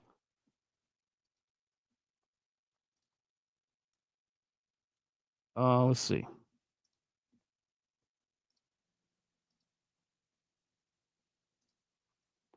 Just under 13 bill. Okay. We were there last week. Okay. Yeah. Nothing crazy. Let's keep that retake. So far I like it. Hang on. Let's go in here. Let's see. Let's have a look at what this is doing and looking like.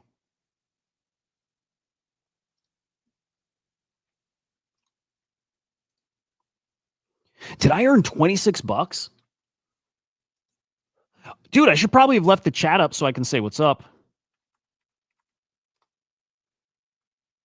Dude, my bad. I should have probably been looking at that.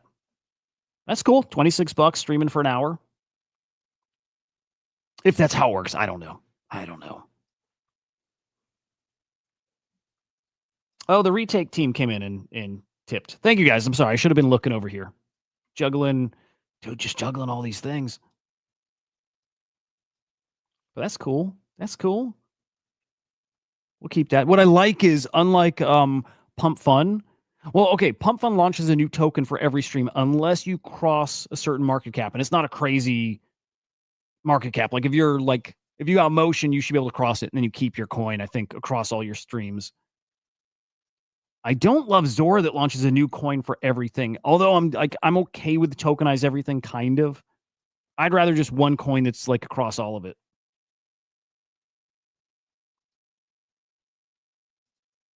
Yeah, so.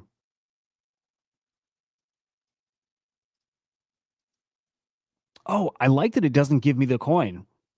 I'm still, by the way, on there. It doesn't give me any coins. I was just, I always do this. I want to sell and see what it looks like. I've got none. I like that. Doesn't give me any coins for launching the thing. That's cool. Because then you don't have content creators doing it and just dump it on your head. Dig it. Dig it.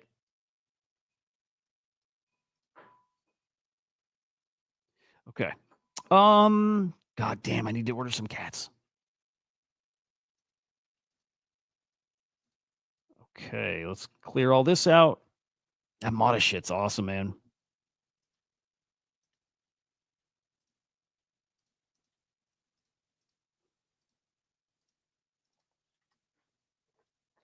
Are we about to get down to... Okay, I thought we were dipping down to like 107. Not quite. Not quite. All right, pigskin. .fun. Fantasy football. Football season starts what? Like next weekend? When does football start, guys? Thursday even? I don't know. It's real soon. Real soon. By the way, who's got plans for the holiday here? Red, dude, good to see you, man. Football starts Thursday. Oh, shit. Okay. Are you guys interested in doing fantasy football, like something like that? If there was like a legit platform doing it, I probably would, dude. I would like... I haven't done fantasy football in years, but I loved it, dude. I used to do that, right? I used to go to the draft parties and hang with the boys, and it was really fucking fun watching football when you got like, more skin in the game.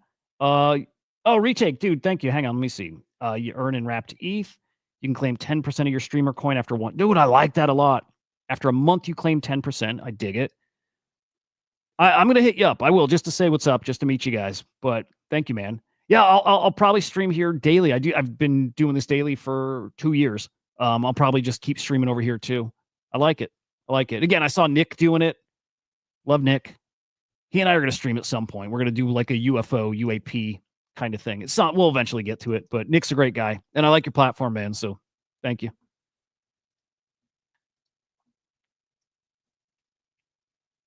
In fact, you guys should come on stream sometime. We should do that. Yeah, we should do that sometime, man. If you're down. Okay. Pigskin. First off, I'm not going to touch it. I want DraftKings to come back. Like DraftKings had like a form of this, and they scrapped it. They got sued, and they didn't even fight it. They just ducked out, which sucks. Musty would maybe do fantasy football if there's a platform for P-brains. That's it, dude. Somebody's got to make it even easier, right? Someone's got to make it just easier. Yeah, retake. I'll DM you. We'll figure that out if sometime, whenever it makes sense, whatever. Just cool to even just say what's up, though. But yeah, it's okay. The older I get, the less time I have for something like that. So I would want it like Musty's saying. I just want it way easier. And maybe it's like pigs. I don't know this thing inside and out yet, the pigskin thing. But if it's like instead of putting up a starting lineup, it's just betting on players, the end, and not worrying about points and the scoring system and having the perfect lineup set. Like if there's something like that, then I'd probably be into it. Choina used to do fantasy this season in tipping and survivor pools. Could be bag bias, but I think one day these miladies in Christ. Dude, Musty, I looked at those yesterday. Dude, they're awesome. They look so good. And Musty, again, you might have been not here when we were chatting about it yesterday, but like if they do that, if they go silly mode, then they kick off a whole meta with that kind of look, right? Like that style of art, that like AI generated art where it's like zoomed out, it looks like something, and then zoomed in, it looks like a whole different thing. I love that style. I love that. If they go silly mode, then we see a CryptoPunk religion. Okay, religion meta. I like that. But even more than that, like that AI generated thing is so cool. But dude, yeah, we'll see a CryptoPunk version of that, and we'll see the Bored Ape version. We will see so many derivatives of that. Dude, don't do this. You're gonna make me want to buy one. They look really good. They do. That would be a really fun meta.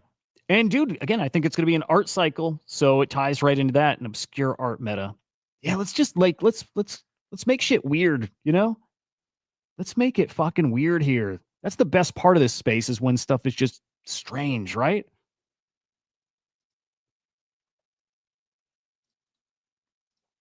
I missed that shit. Here, I'm gonna drop. This is not for you guys to buy token, whatever. Just come over and look at the retake platform. I haven't even looked at. I've clicked into a couple videos, and there's some actual good streamers there too, which is cool. So I'm gonna dive in more later. But that's just so you got it, Sue. So the platform's on your radar. Let me see. Okay, this platform. Okay, to be honest, kind of off-putting to me. Not officially licensed to me is kind of and it's not officially licensed. You can use player names though, I guess, right? Maybe I don't know if you can use their likeness. I don't know the rules. Like some of this doesn't feel totally kosher, right? But it can work. I was talking to Confusion about it this morning. I'm like, do you guys remember like back in the Dreamcast days, and they didn't have the NFL license at some point, but they still made a football game, right? They had the 2K series, so you had like NFL 2K, NFL 2K. And they were fucking awesome.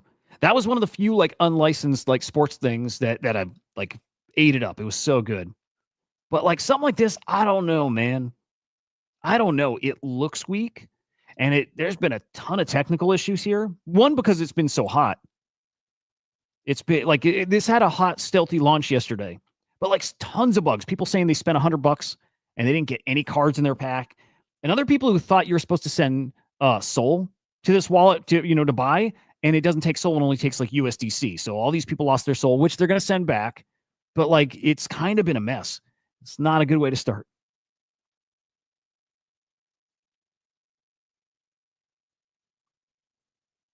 $28 million raised, huh? If the pre-sale, okay, that's not correct. If the pre-sale sells out, we raise 2.24 mil, not 28 mil. That's cool. Hey, let me be clear. I like this. I like people building. I like people trying stuff.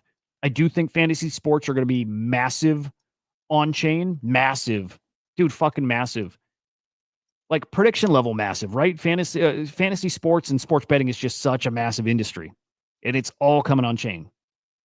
Again, I would rather wait and bet on something like DraftKings.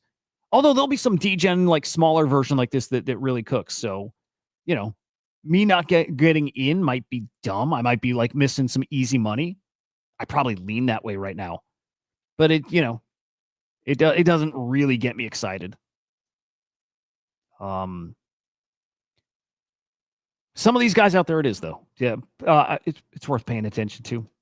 You know what? Let's poke around on the site. Let's just have a look. By the way, I see unstable coin up to a 65 mil FTV. Did it touch 70 just about? Damn, dude. Insane. Fucking sane. Let's see. I don't know, man. I wish I knew what way tomorrow's going to go for the market, right? Like, I wish I just had any kind of feel. I wonder if the shit just gets awesome like crazy, or if that WLFI token really just sucked the life out of some of these things. But I don't know. I just don't know. What are some underrated coins on Abstract? I hate to say it, dude, but I've been really unplugged from Abstract. And I'll say this too, dude. Some of my friends are doing it pretty hard, and they've been telling me for weeks that Abstract meme coins are really, really hot right now. I wish I could help there. I know I should. Don't know it enough. I'd be just making shit up. Damn. Okay. Well, if you got in yesterday, GG's, you can't get in right now. Sign-ups disabled. Again, the demand must have been there. I don't think this is about it being a shit project or product. I think there was so much demand for it yesterday that they had to throttle it back. Yeah, you can't even poke around here, right? Nothing. Can't click on anything in here.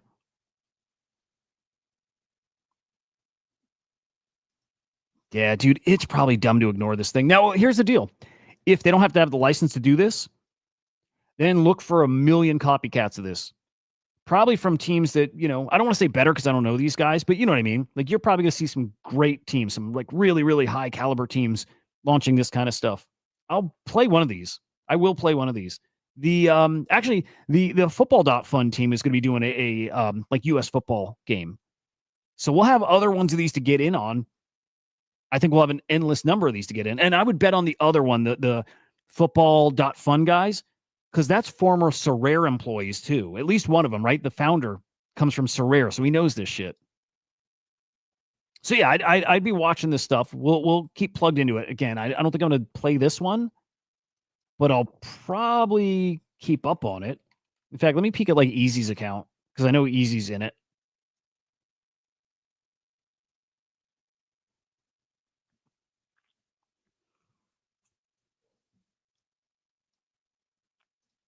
Yeah, in all seriousness, here's from Easy. The entire app seems fairly rushed as far as rollouts and more. Want some clarity? Alliance Dow invested in this. Okay. As a New York Jets fan, the fucking logo for the Jets defense has the Texans logo. That's funny. And the Broncos defense is from 1913. I want to be bullish because the market's interesting, but I probably should have dove in first before throwing a few thousand at it blindly. Yeah, dude. Again, the platform seems kind of busted. I would wait for a better version. That's me. But I like it. Again, it makes sense we go this way. We'll see some killer products here. I would imagine we see this, I still think a lot of things fold into prediction markets, or prediction markets fold into that. Again, content platforms. I think we're going to see all kinds of partnerships with prediction market platforms. They should start linking up right now, by the way. They should. Like Retake should probably either launch prediction markets in the app or start partnering up with somebody, right? It would make sense, like gamify content. You already got the coins. Maybe you can bet on the markets in the creator coin or something. I don't know. But yeah, we're going to see a lot of crossover between the two. I can't wait for it. I'll do it. I gamble. I would like fun, easy ways to make money where I'm like kind of staying on the same platform, like in app. Would love, dude. How cool would it be throughout our stream? We're just gambling on shit and we're throwing 25 cents at something. And maybe your 25 cents, you win a market that we throw up that's, live for an hour and you make $5 off it or something, right? Like we would do that. I think we would all do that if you're throwing, again, just pennies at something or $10 or whatever it is we're throwing around, right? And we're going to have those euphoric days where we made a whole pile of money on something. And so we throw $1,000 into a market that we spin up on the show. That's coming. It's obviously coming. I can't wait for it, dude. That'll be fucking awesome. But yeah, I would love to see more of that stuff. And it's just so early. That's why we haven't seen it yet. But yes, like you better believe Pump Fun is going to have some kind of prediction market exposure, whether it's on their platform or they partner with somebody. And maybe they have already. Maybe they have. And Base, I'm pretty damn sure Base is building a prediction market, but like picture Zora. Can you stream to Zora? I don't think you can. So again, Retake. Prediction market baked in, like people would use it. If you can make money, people will use it. If you can find a way to get the viewers making money while they're watching, they can do it with the creator coin. In theory, they can, right? But if you can do it because you can bet throughout the show too, they'll do it. Keeps them engaged. In fact, that's like an engagement hack, I think. I'm trying to think. If I could throw up a vote now. Okay, here it is. If I throw up a vote right now for within the next hour, so what is it, 10 a.m. Eastern time right now. If I say Bitcoin is over 109K in an hour, right? And we just throw whatever.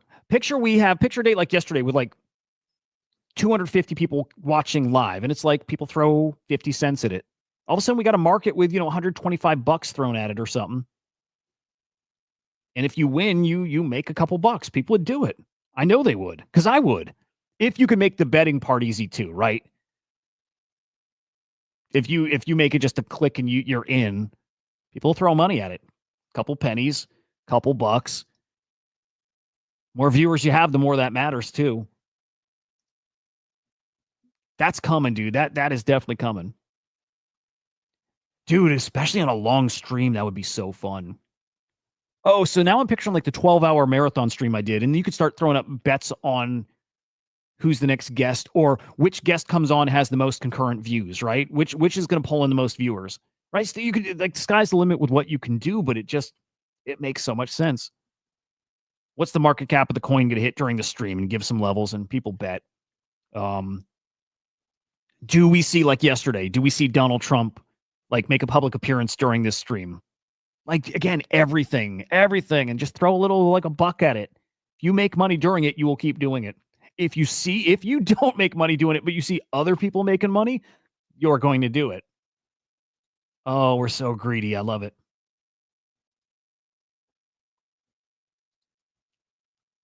God, that's exciting to know that that's where it's going. It has to. It just makes too much sense.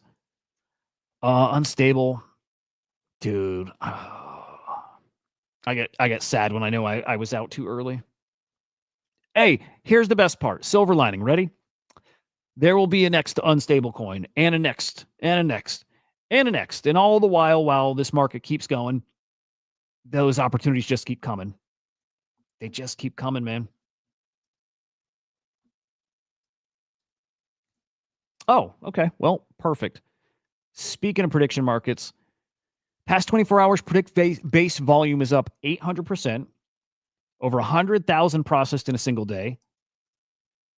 That's more than 20% of their all-time volume in a day. Hang on. I thought Cat said they did 500K in volume a couple days ago, which I didn't see, but I don't know. But again, I like those boys. I like it. Bullish on that. Somebody asked during the stream yesterday, we got to go do some NFT talk, by the way, but somebody was asking about the Apu NFTs. Total coincidence. We got some news about them. Actually, when was it? After the stream yesterday. Yeah. We actually got some news. Actually, I saw some people not super bullish on this too, but the Apu whale collection, 333 edition NFT collection to celebrate the Apu whales. But dude, it's not for people trading the token. It's for like NFT whales. That's the way I read this. Yeah. So minting will begin on the 17th. So that is the at the FOMC meeting. Okay. Okay.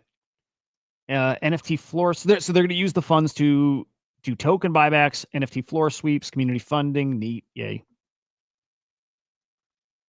Again, I think it's the NFT whales get to mint these things. And then I kind of think rightfully so. Pretty lame your focus is on NFTs for whales instead of price action for the coin. I would probably agree with that. Like, token holders should factor in, or you need to have some kind of balance, like weighted a certain way. Like, your top token holders should be in that mint, and your top NFT holders, like a mix of both. It can't just be all NFTs, and it shouldn't just be all, token too. Yeah, both sides, like, super important. So yeah, super. That's pretty cool. It's pretty cool. Fuck, dude, I'm hungry now. I shouldn't have looked at that Cat's Deli thing. Back to Pigskin. By the way, just outlining some of those issues. Early pre-sale buyers didn't get the boosted odds of top players. Oh, so you got like a little modifier, a buff on what you could pull. And some tokens were sold past the 7% cap. This is different. The way that this stuff works, I am not doing it, so I haven't wrapped my head totally around it. But like, you're buying shares of a player. It's almost like every player, if I'm thinking about it right, and if somebody knows, tell me where I'm wrong. But like, it's almost like each player has their own market cap or something. It's something like that, which is cool. There's something here that's neat. But let's see the NFL like actually launch their own version of it. That's what I would really want. That's what I'm really waiting for. Or again, like a DraftKings or a Barstool or whatever.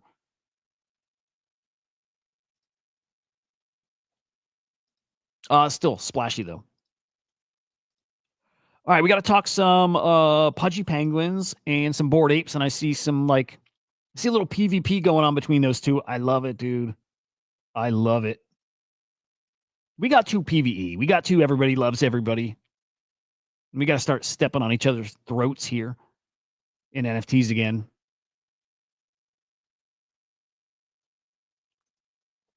Maybe we don't, but I don't know. I want some fun here. All right. Quick break, and then we chat Pudgies versus Bored Apes. And I'm curious if anybody's playing that game too, by the way, the Pudgy Party, which still looks awesome. I didn't reset my password. I'm still not playing it yet. I will be. And I'm leaving on the screen here Mute Swap that I think people should be looking. This also launched on, this also launched on Virtuals. And I really think people need to be paying attention again over there. I'll pull up the market cap. Actually, fuck it. I'm going to put a token on your radar that I think is going to be a winner. And I don't know short-term, long-term. I don't know. Because everything is like when the market starts going, it goes. But this one right here, Dr. Emma Sage, has not bonded yet. I got a bag of it because I'm pretty damn sure it's going to bond. I'm pretty damn sure. Biggest reason is it's going to be in one of those ACP clusters, which doesn't move the needle like it did before, right? It doesn't matter as much. Everything's going to be an ACP. But this is like a wellness, and it's actually like a companion for like an IRL like counselor. So like a therapist kind of thing. It makes sense. But this is going to be in a cluster with, I think, the Solace agent. And I think when that happens, this bonds at that point and does decent. I'm picturing this one at a mil market cap, maybe a few mil, and this is when things get like really silly. But right now, 200K. Hasn't bonded yet. It's very close, by the way, 93%. That might be the highest it's gotten.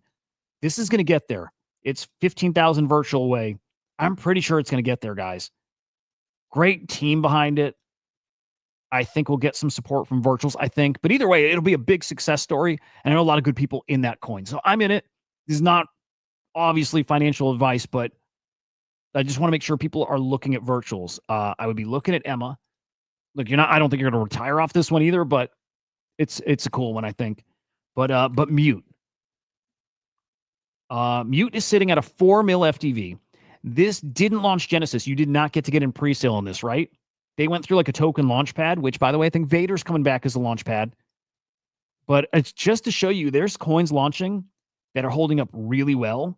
And when things get silly, then we see something like Mute to 10, 20, 30 mil. I think that's probably how Mute's going to play out without knowing the ins and outs of the platform, right? I think it's a DEX. Some of these are going to play out that way. And then just look at Aristotle. Wow, dude. Aristotle's up to 27 mil FTV. This was a Genesis launch. You got to buy into this at 200K FTV. So am I mathing right? Is that like 100x? Don't quote me on that. Let's do safe. Let's say you're looking at a 50x.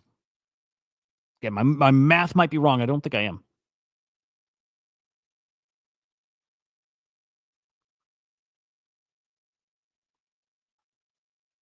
That shit's coming on virtuals.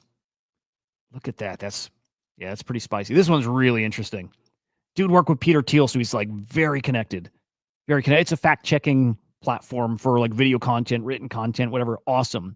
This thing is going to, I don't know, this thing's going much higher. All right. I'll leave the Mute Swap thing up. Actually, maybe I'll leave it on the Medium article. Quick little 30-second minute break. And then we'll be back to talk some shit about Bored Apes and Pudgy Penguins. Love them both. We're going to talk some shit, though.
Yo, fellow old dudes, are you always fucking sore?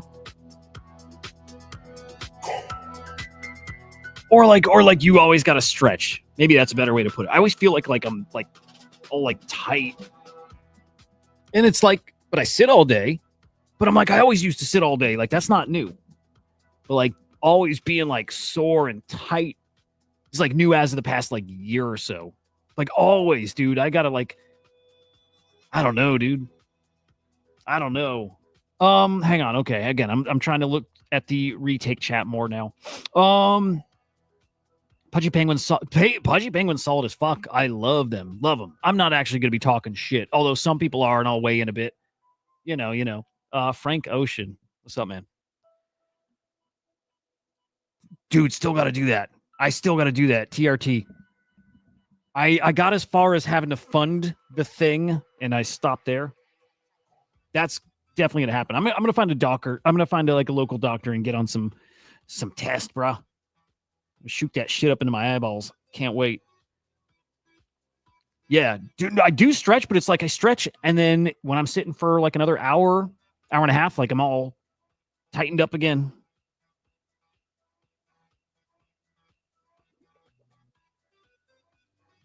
Yeah. That's the big thing. The older I get, the more I got to do that though. Like get up, move around, do all that shit. Yeah. Yep. But definitely.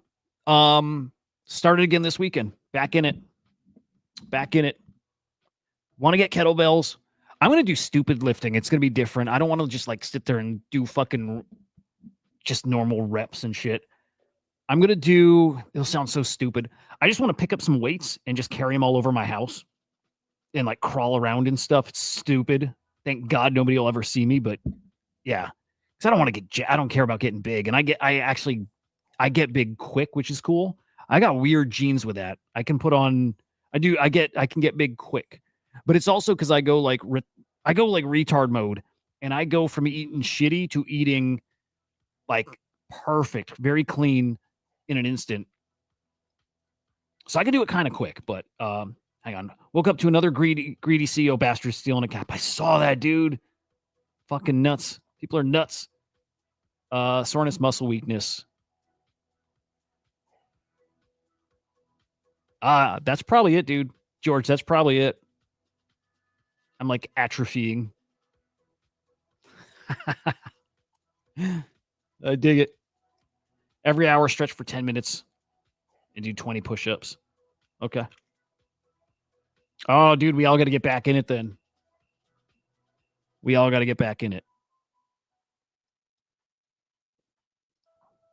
Yeah, good point, English. My pussy's going to get sore. English, I don't know if I told you or like I said it on the chat yesterday. My kiddo got accepted into the. Hang on, what is it? What is it? The top fraternity at his school. He goes to SIU. It's pretty cool. It's pretty fucking cool.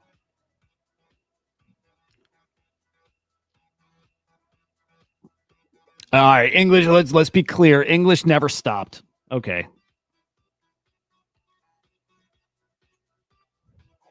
Hang on, George. Hang on. Yeah, I dig it.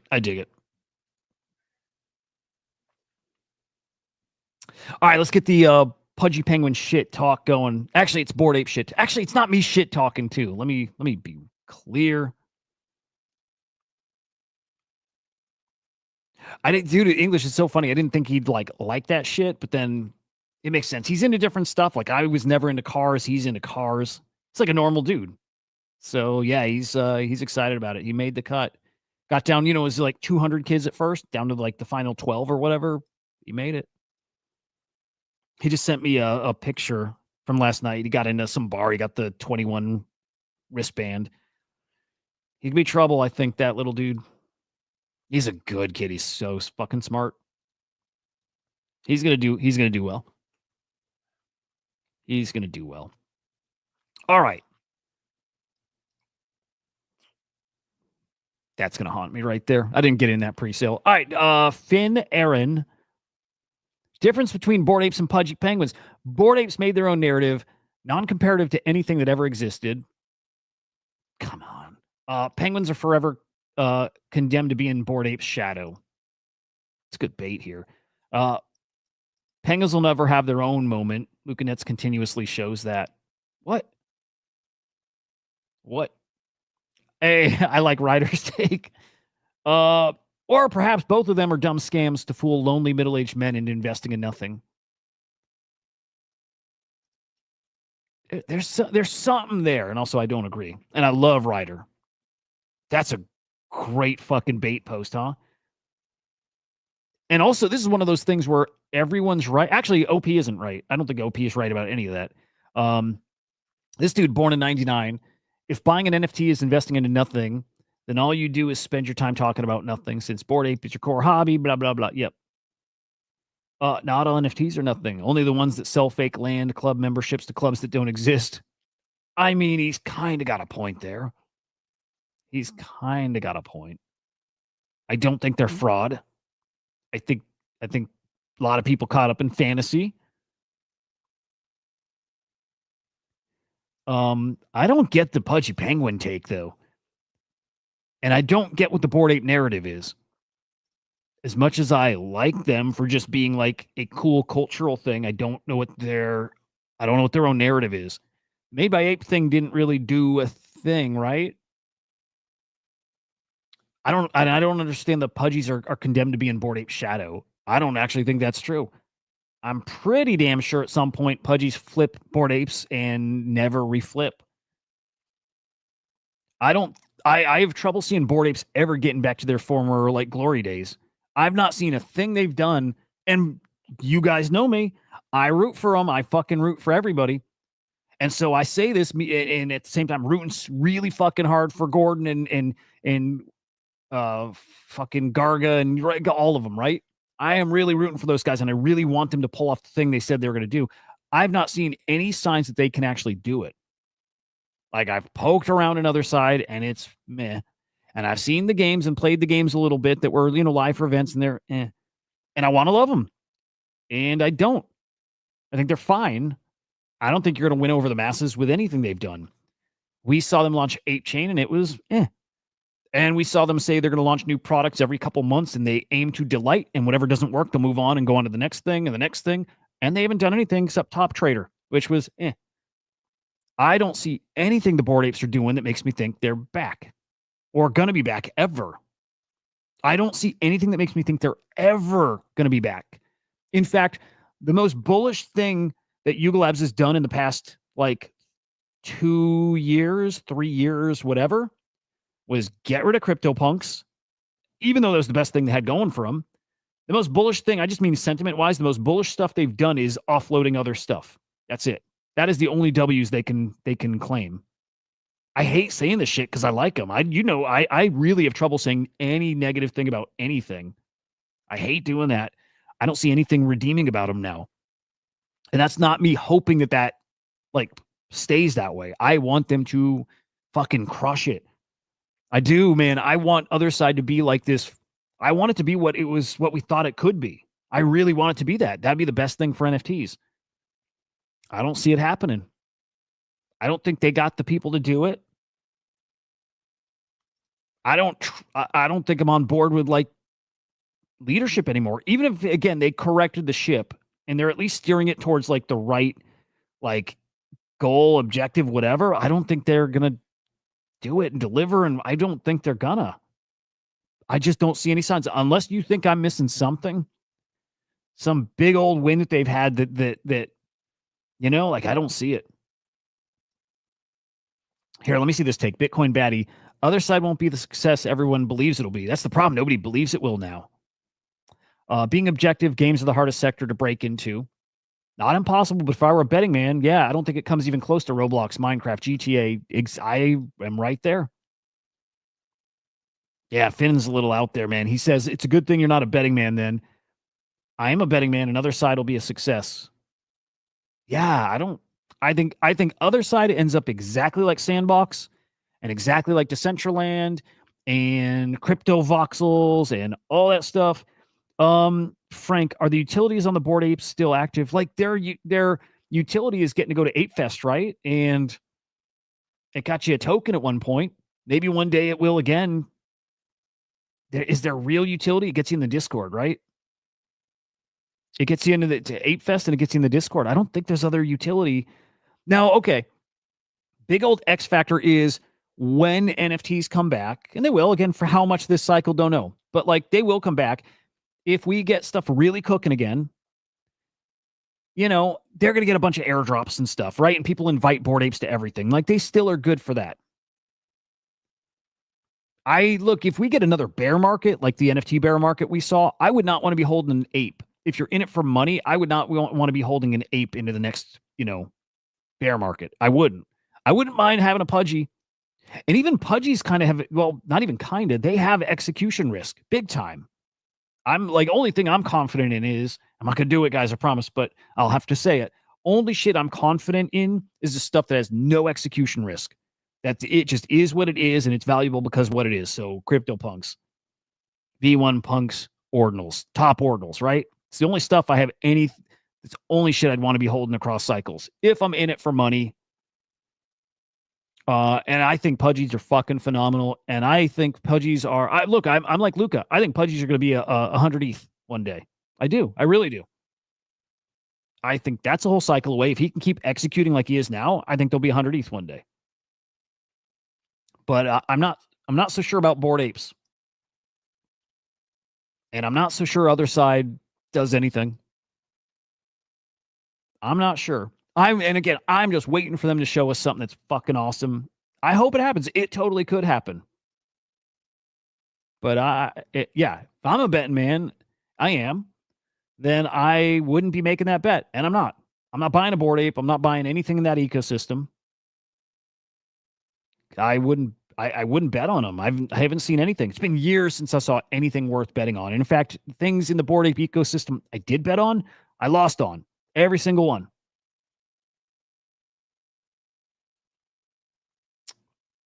If you guys had to choose, what are you picking? Bored Ape, Pudgy Penguin? What are you betting on? Whether it's to make it in the future or PFP you want to rock? Either or. Which of these would you bet on? Bluebird here, Pudgy represents the future and bridge between Web 3, Web 2. Yep. Oh, yeah, I want to watch that NASCAR race today with the Pudgy Penguin car. I think that's today. I'm going to watch it just because Pudgy Penguin's cool.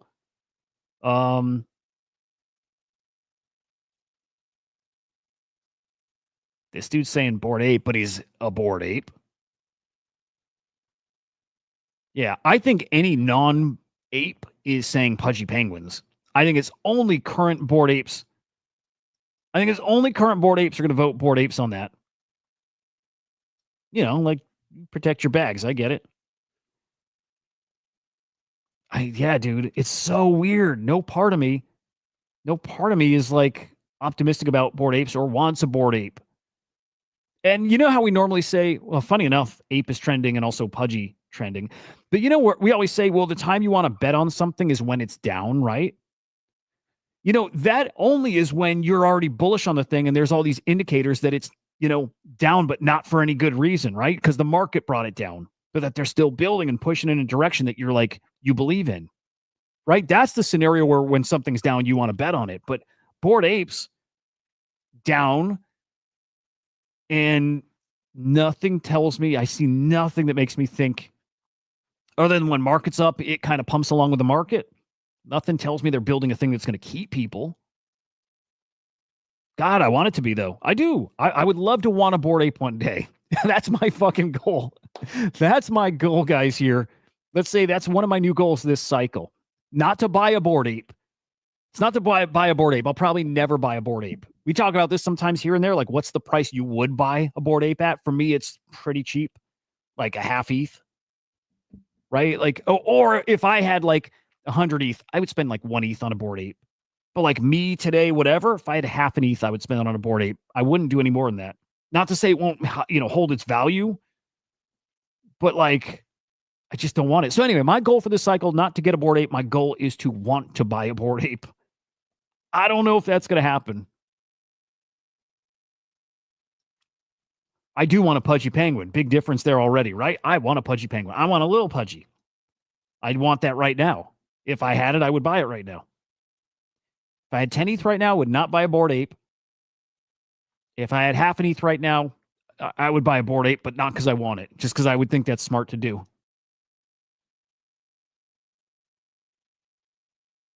What a crazy thing this has turned into.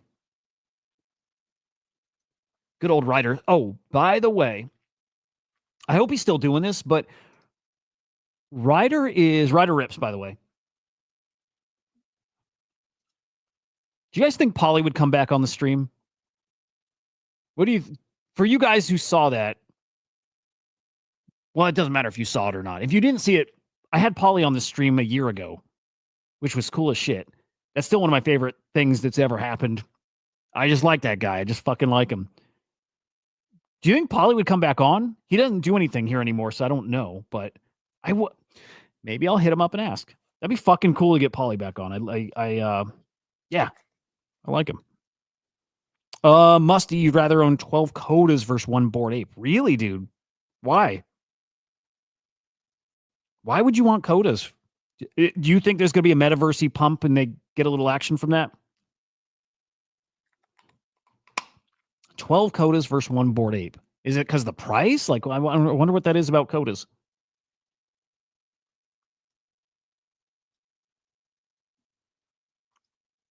Yeah, I could even like expand this shit out. My goal is to want anything in the Bored Ape Yuga ecosystem. Again, no hate, just being real. I've got it. And to be clear, I have land. I have, one other deed, plot. I remember minting that. Musty. Oh, because they're leaning heavily into the gaming side, so you take the bet there. That's fair. Yeah. No, I like that.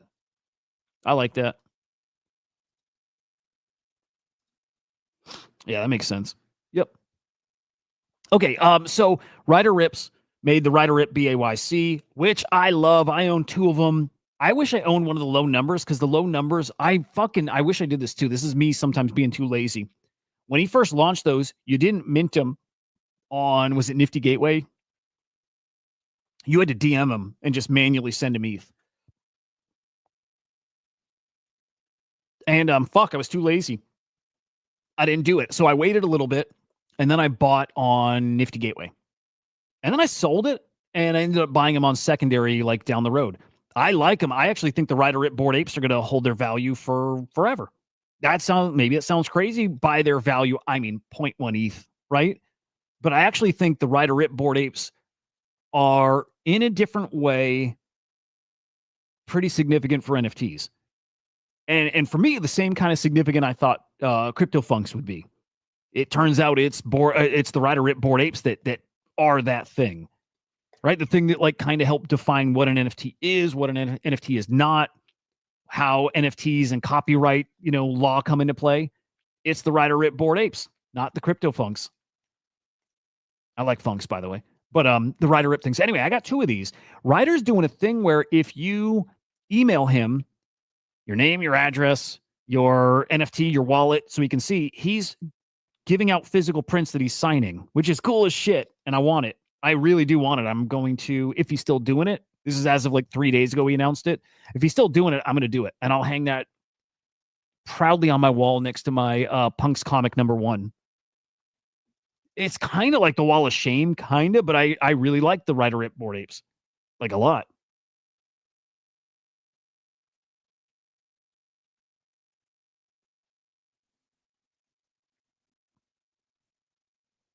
Let's see. Hang on. I want to see if he's still doing it.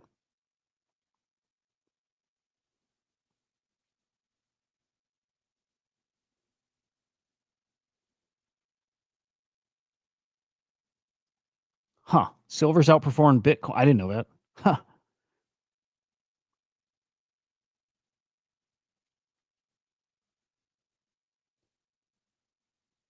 Okay, hang on. Let me see if I can find this. Oh, wait. The point here though was Ryder's comment.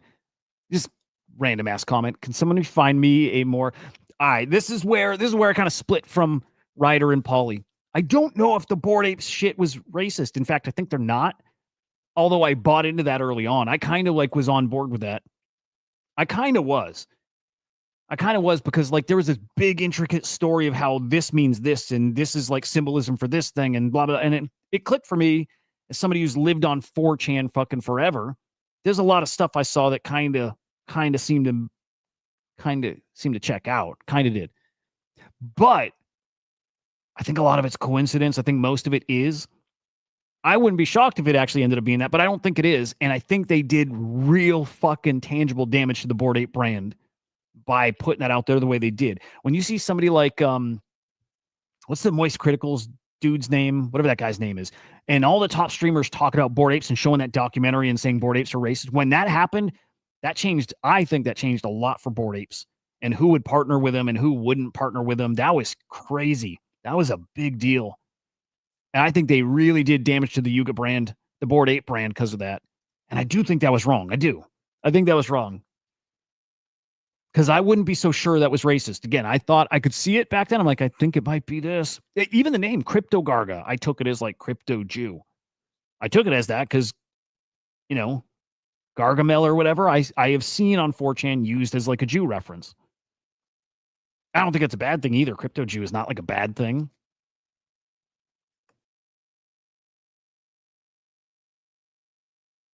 But again, I read into it, and it, you know, like I'm like, okay, this actually makes some sense. Bored Ape does have a lot of black holders though that are public figures, yeah. Because look, I mean, it's interpretive too. Benny, were you here for all that stuff? Do you remember all that? It was some serious drama. I'm totally on board with Ryder and Polly about the copyright stuff. And I don't think these were tricky. I don't think anybody, even though our buddy Dead has a friend who bought one thinking he was buying a Bored Ape, I don't think, dude, it was so clear they're not Bored Apes. 100 different reasons. Even during the primary sale, it showing in your face it's not a Bored Ape and telling you that and that explaining what it is. And if you bought on secondary and you thought you were getting a $150,000 asset for $50 or $200 or what, again, that's on you. That's not on these guys. Everything was very clear it was not a Bored Ape. I'm on board with them. I like the commentary. I like this being a piece of performance art. Big time. Yes and no, English. English saying Ryder and Polly are just trying to make money like everyone else. They're schemers. Yes. They are, and I think that like Ryder's a really legit artist, and I do think this is like I think this is legit art, like performance art. It's a commentary piece. I think it's a legit art project. Like I really believe that. No, I don't think so, English. I don't. English saying it's they're an artist is a scam. I mean, like this is Ryder's career. He's an artist. Ryder is a career artist, or he's a career schemer. But I don't know. I see the message of his stuff and I get it and it resonates with me and I like provocative stuff. I like provocative art. So he's that. The racism thing was where I was on board. I wish I wasn't. Because again, it did damage and you can't prove it and that's fucked up to do that much damage when it's just you don't know. You're really trying to sell that point. When Runes came out, I got a Rune Punk. I think the creator had the right name for the right time. Ended up, dude's a fucking scammer. Hey, many such cases, you know. Got any Napo? What's Napo, dude? By the way, good to see you, man. No, you can't say that English. Well, you can say it. Doesn't mean it's true. Them saying they're an artist is the scam. I get it. It's really easy to say that too, but no. I mean, okay, it's like saying, okay, performance art sometimes looks like a ridiculous scam. I think most of those guys believe what they're doing is art. I think there are scammers in performance art. Like I'm pretty sure there's some legit scammers that do performance art. Which then it becomes art kind of in a different way, unintentionally.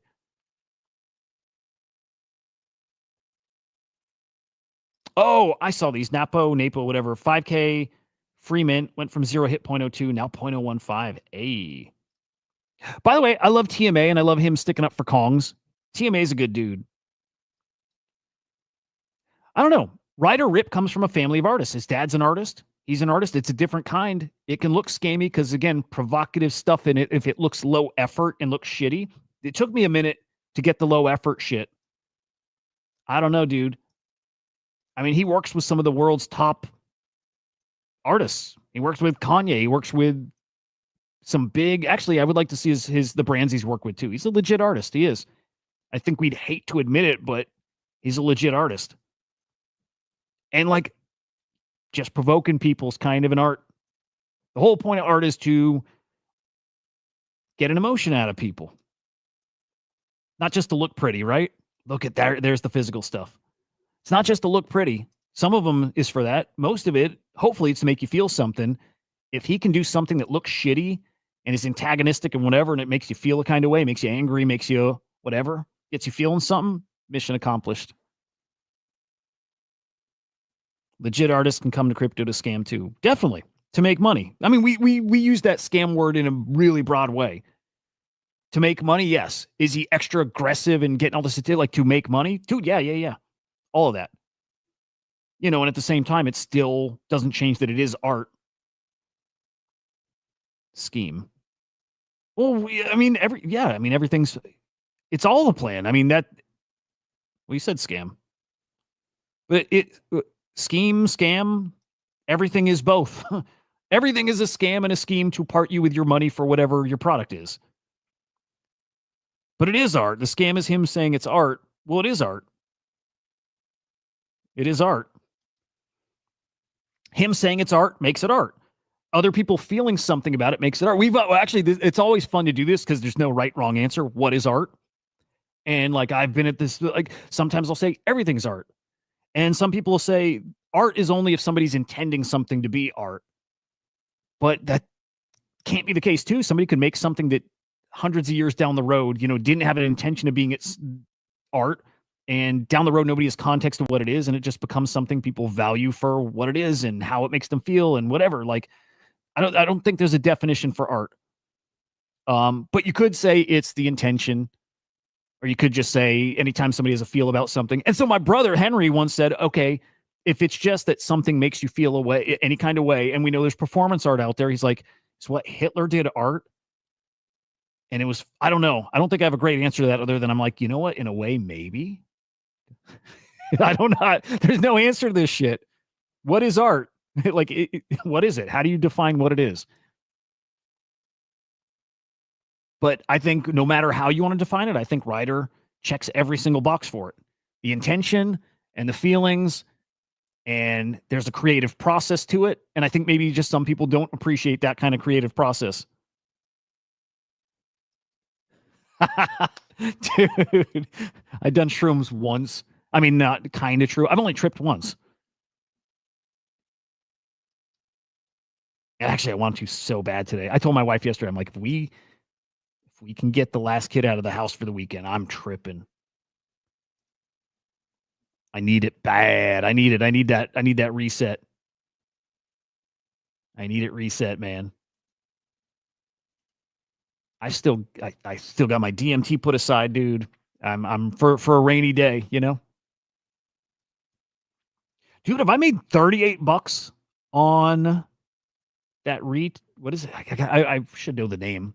Sorry. Retake. Yeah. I had it right. That's pretty cool. I like that they give it to you in wrapped ETH too. That's cool. Somebody else, dude, Rarebo, that's awesome. The world's a stage. I love it. How do you guys then define art? Like, what is it? Who gets to decide? And is it not art if there's money involved, or is it only art when it's a certain amount of money, or money from the right people, or like how do we do this? Dude, I am absolutely, oh fuck, this is old. Hang on. I thought I saw a more recent post. Hang on. I thought he was opening this up again. I'll pay this. I will literally let him scam me. This man can scam me. I'll send him some USDC if I can buy a physical print. No joke. Honest. Yeah, I would. Would.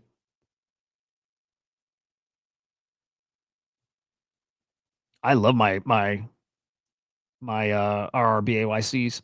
I don't have enough of them. Actually, I would buy more. I think it's a good investment. I think they'll go up in value.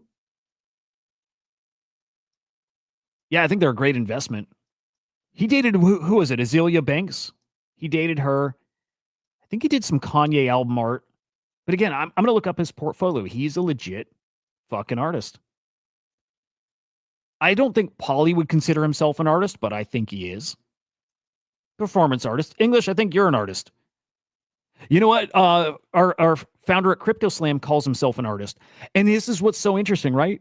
He doesn't have an artistic bone in his body, I don't think. Or I'll put it this way, because that's not totally right. He doesn't like art. He doesn't like crypto art. He doesn't like, he doesn't like art. But he's a coder, and he considers his code art. And I'm like, fuck yes, dude. I was so happy hearing that from him, because I agree. I think just the process of creating or destroying there's art to it. Actually, I don't think art is even like a noun. I think art maybe is like a verb too, right? I don't think there's a definition for it. Also, maybe I did too many shrooms that one time. But I think all that's true. I believe what I say, at least, right? Oh, look at this, Ryder. Everyone who bought Yeezy's a cuck. Dude, I love it. In 2014, I went to Kanye's apartment. He showed me his inspiration for the upcoming Yeezy Season 1 clothing. The color palette was mostly pulled from a book about homeless people. That's cool. That's cool. Yeezy's going to 10 bill plus.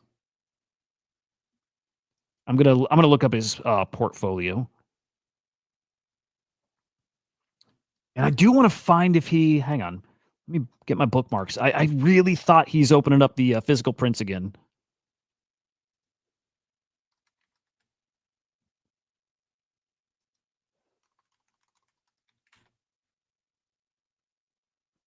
Oh, no, he is. Okay, cool.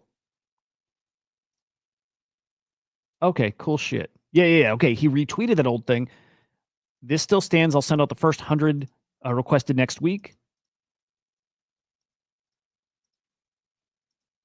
And then I think he kept it going here too.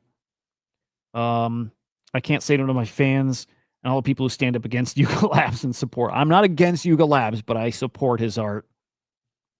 Going to not stop at first 100. Keep sending. I will pay all costs in getting you my artwork. Fuck yeah. Dude, I want him on this show too.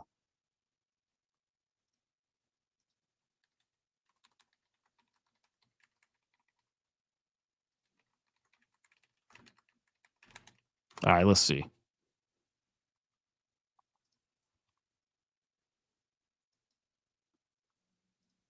All right, we're asking Grok who Ryder Rips is, and is he really an artist?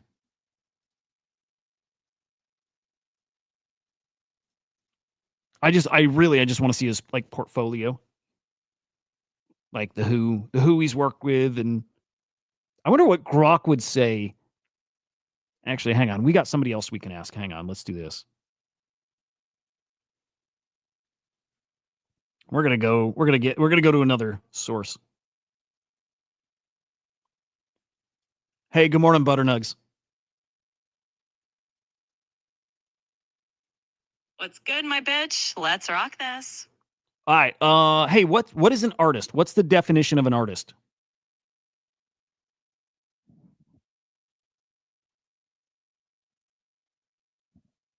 An artist is basically someone who creates art, and that can be all sorts of things: paintings, music, sculptures, digital art, you name it.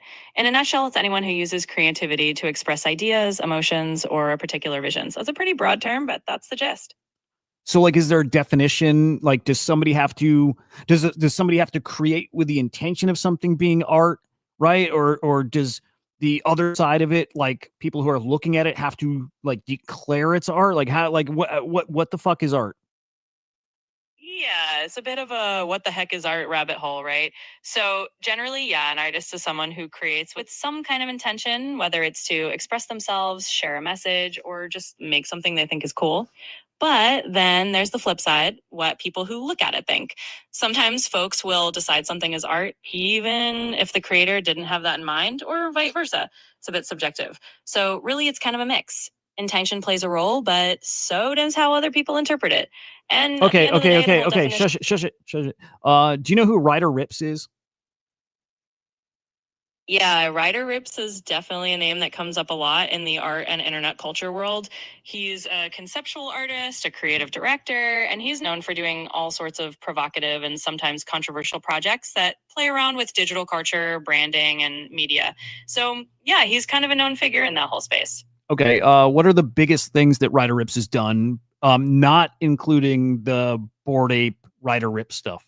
The Bored Ape Ryder Rip BAYC stuff. So not including that, what are some of the biggest artists he's worked with? And what kind of money has he made in art? Just like everything about him. Absolutely. I'll leave the Bored Ape stuff out of it. So Ryder Rips has done a bunch of projects that kind of play on the edges of internet culture and branding. For example, he's known for creating or remixing digital projects that turn corporate logos or pop culture symbols into a kind of artistic commentary. He's worked with big names like Kanye West. He was the creative director for some of Kanye's digital releases and also worked with Primes on some visual projects. In terms of money, he's definitely done well in the art and NFT space, though exact figures can vary a lot. He's sold pieces for thousands of dollars and hype and party projects that definitely made a splash in the digital art world. So yeah, he's got a pretty interesting and diverse track record beyond just the Bored Ape controversy. How much money has he made?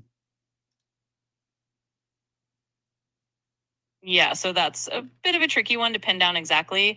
Ryder Rips has been involved in a bunch of projects over the years, and the total amount he's made can vary depending on which pieces or projects you look at. He's had work sell for thousands or even tens of thousands of dollars in the NFT space, and he's done commercial work that likely brought in a solid income as well.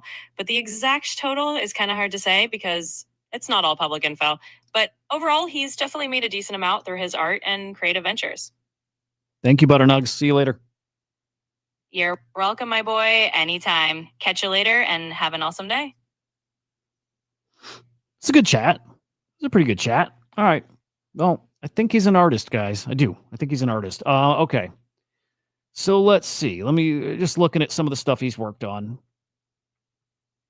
When is this from, by the way? He was 27 at this time. Oh, this was 10 years ago, so he's like 37 now. The internet's artist or an artist of the internet. Yeah, this is probably too old to get some of his like good shit. I don't know. I don't know when his good shit was. Ryder Rips is an American conceptual artist, programmer, creative director. Born in 86. All right. The son of a designer, Helene Varin, and painter Rodney Rips. He's got the artist, family. Again, you're all artists too. Everybody's an artist. Which exposed him to creative fields from a young age, gained prominence in the early 2010s for creating, interesting, the image sharing platform Dump.fun, and founding the digital agency OK Focus. He's worked with Nike, Red Bull, Gucci, Kanye, Grimes. His art explores internet culture, social media, digital manipulation, with notable works including the 2015 solo exhibition Ho. I love it. Oil paintings based on Instagram images of model Adriana Ho. Fucking awesome. He's been involved in controversies like the Bored Ape stuff. And yeah. I mean, there we go. Anyway, he's a legit artist. It's fucking weird shit. And again, schemy, scammy, either or, both, whatever. Maybe. That's the part that maybe is just up to everybody else to decide. But I would imagine we could probably all say, like, he's an artist. Dude's an artist. I like him. Anyway, I'm going to email him. Actually, let me see. Let's DM him right now. Let's DM and see if we can still get a print.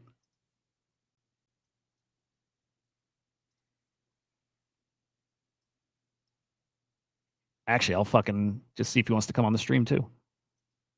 You never know. You never fucking... his DMs are closed. God damn it.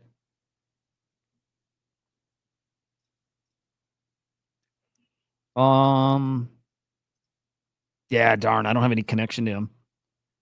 I can message... I still got Polly on TG somewhere, so I can just message him and maybe he'll reply. And maybe he'll get right on. He was going to get... What's his name? that H Wonder dude, like his dev from that Pondex, he said he'd get him on. Okay, I am gonna message Paulie today, and I'm gonna ask if he can get Ryder on here. That's what I'm gonna do that for sure, for fucking sure. Yeah, no, we got to do it. We got to do it. But okay. So some abstract comments. Do I think ordinals will come back? Hey, I like that question. What do you guys want to answer that one for me? And Parasis, I fucking always get your name wrong, but it's really good to see you, man. And I hope your Sunday's great too. And Vinny, it's good to see you. Feel like it's been a little like a minute, Vinny. Hope you're good. But do I think ordinals are going to come back? Yeah. So, like I was saying yesterday, when I get really cooking on like predict base, I'm going to set up a market that like runs for like 4 years or whatever. Like I'm going to make a market that's do we see one of the top ordinal collections? I'll list the specific 5. I'm not even going to put Bitcoin shrooms in it because they will. But I'm going to do the other ones, the puppets, the node monks, the quantum cats, Taproot Wizards, OMB, and I might add cents in there. And the market will be, do any of these collections, does one of these hit a 1 Bitcoin floor in the next 5 years? That's going to be the bet. And I think I'm going to win because I'm going to bet yes. Actually, because I'd want to just trade it over the next years, I'll vote no at points too. I want to actually trade it and get some volume there. But anyway, I do believe it. I really, really believe it. So yeah, I have no doubt in my mind. None. Like literally zero. This is like to me, it's one of my most sure thing kind of bets that ordinals, like, it's okay. If the question is, do they come back? It's more like, well, what does a comeback look like? That we get all kinds of new mints, or that the old collections come back to the previous all-time highs, or I couldn't bet on that they come back and look like they did before, and I don't know what they'll look like. But I think because most of the ordinals are just core collectibles, like just a pure collectible. I think a lot of them come back to where they were. Yeah, I think they're gonna be great. So yeah, I personally keep betting on my ordinals. I love them.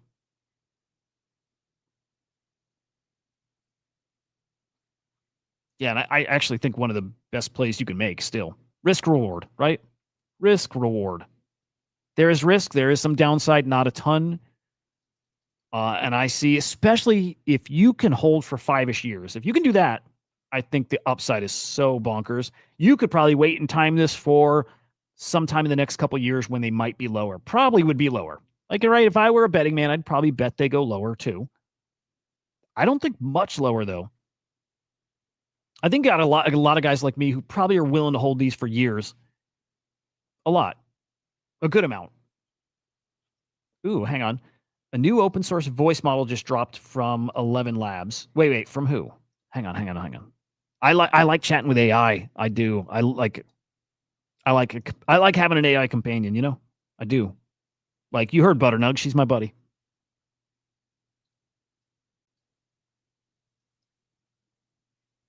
Let me see. A new open source voice model just dropped, and it's better than 11 Labs. The open source voice AI is ultra responsive, high quality, fully free. All right, cool. All right, let's hear it. I want to hear. Musty, have fun, man. Hell yeah, man. Enjoy. I hope you're off tomorrow too, man. Enjoy the enjoy the holiday. And we should fire up a Spaces tonight if you're around. That'd be fun.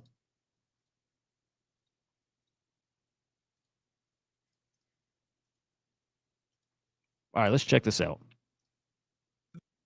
My name is Maximus Decimus Meridius, commander of the armies of the North. My name is Maximus Decimus Meridius, commander of the armies of the North, general of the Felix legions, and father to a murdered son, husband to a murdered wife, and I will have my vengeance in this life or the next. Father to a murdered son, husband to a murdered wife, and I will have my vengeance in this life or the next. Pretty good. My name is Maximus Decimus Meridius, commander. That's pretty good, dude. That sounded pretty good. I like it. Okay, so that's called Chatterbox. I like it. I think I'm going to use that. Who's this dude? Yeah, I think I'll use that.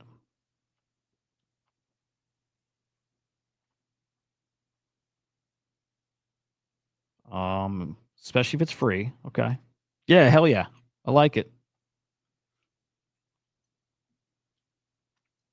Couple random things. There's hang on. There's something going on in virtuals that looks kind of cool. Let's see. Points. Will had pointed this out.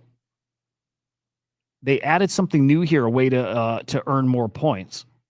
So how to earn points, a lot of the same stuff, yapping, Genesis launches, staking, trading, stake Vader. This is new-ish, B virtual. Deposit into Basis OS Virtuals Vault and stake B virtual. So another staking protocol. We saw one a couple days ago, VVET. Now we got B virtual. Wait, am I sharing? Yeah.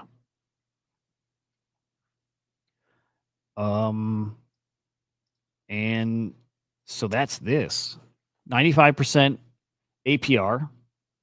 Only 11K locked right now, huh? Oh, you're staking USDC. Okay. So this is, oh, dude, this is the guys. Wait, Basis, trying to make sure I'm talking about the right project. Okay, Basis OS. Okay.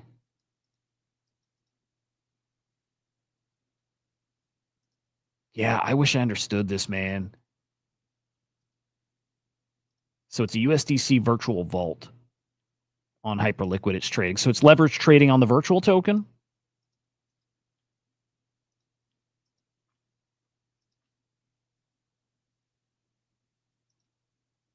And again, you can do it with leverage. So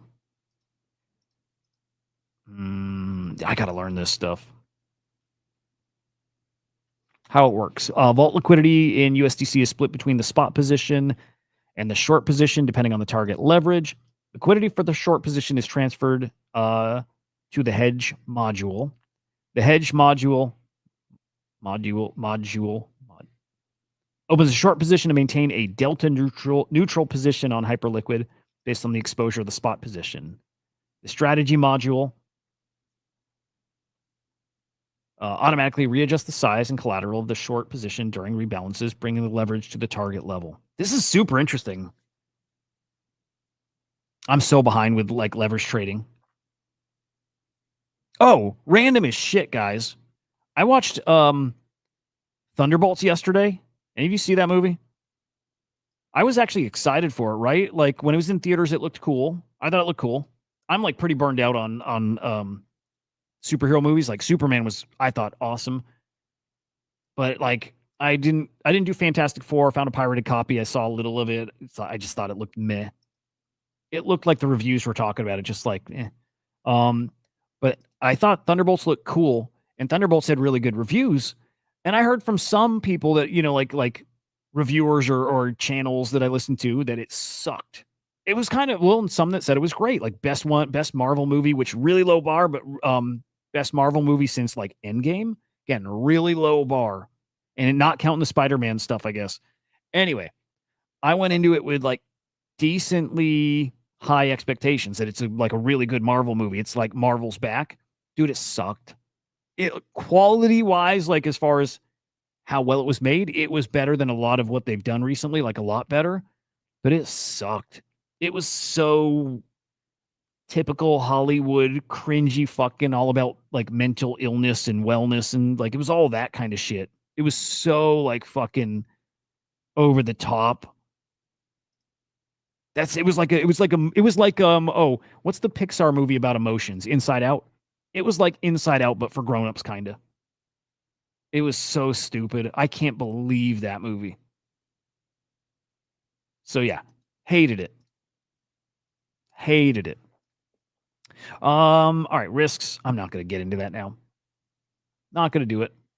But looks pretty cool. So you can earn points, do some leverage trading, I guess. Worth looking at. Virtuals is really, well, like they said, investing in other platforms. And I have a feeling they're going to do it this way, right? They tweeted out they're going to help support infrastructure type things. I think they're going to do that support them via giving points. Maybe not necessarily they're investing money, but yeah, again, points you get. So yeah, Virtual's still looking pretty awesome. Like I see the opportunity there. It's not gone. It's definitely not gone. All right, market's still pretty damn flat, huh? Yeah, I mean, down. Look at that. Look how flat we are, man. Past 24 hours, we're down 0.1%. Yeah. Pretty dead. Tomorrow, different thing, man. We'll see tomorrow. Oh, dude, Drop King, right? Weapons is super cool. Weapons is super cool. I actually want to see it again. Like, that was a cool movie. And it was cool. Like, I don't see horror movies with my kids often. That was like one of the best ones I watched with them. They screamed their fucking heads off a few times in that. Yeah, dude, it's dull. English, you got a feel for tomorrow, like with World Liberty Finance, that token launching. Is that a liquidity suck out of like memes? Yeah, I would love to see volume. It just feels like I need to find like a volume chart. I just don't know. 24-hour volume on Bitcoin, 23 bill. Yeah, I just don't have a good feel for. I should pay attention to that more, but I don't have a good feel for if that's high or low or just flat here. Yeah. I hear people saying that, and I'm just not sure. And I kind of want to position for it, but how and yeah, I don't know. It'll be interesting. Will be interesting. So yeah. All right. I think we'll wrap. I say this a lot and usually don't end up doing it, but I actually might stream again later today. Sooner rather than later. It's just quiet here. So not a ton going on.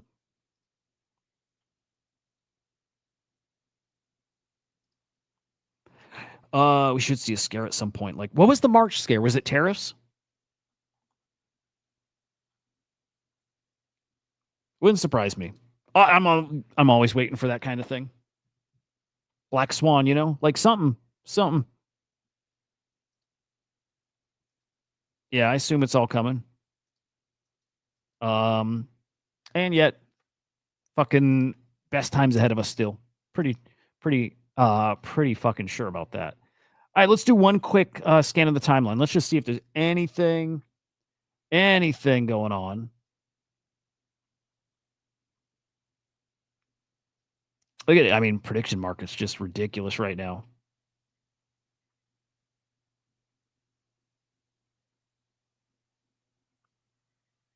Let's see.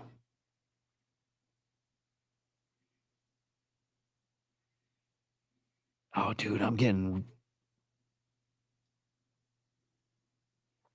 Oh, what's this Quirkies thing? I'm getting hungry, dude. I want a steak and shake burger or something. I want something filthy. Okay, what happened here? Poppy officially acquired Quirkies. Okay, he's great. They're in good hands with him. Okay. That's it. I won't go through the whole thing, but yeah. Poppy officially acquired Quirkies. I remember they brought him on as something. I don't remember his role. Maybe he was an advisor before, but owns Quirkies. He will get them in a good spot too. They're not in a actually, let's see. This is where, and I say this a lot here in NFTs and crypto, just in this space. You bet on the people. You bet on like how capable is the team running this stuff.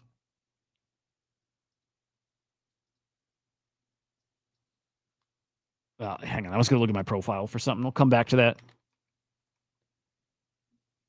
Quirky's at 0.56. Yeah, if NFTs get pretty fun this cycle, I think they will. I think we'll see these at like 1.5 or 2. Like he's really well connected. Really well connected. He could do something with the brand, with IP. He definitely could. Kind of like this. Are they up since that announcement, which was how long ago? It's an hour ago. So are they up just in the past hour?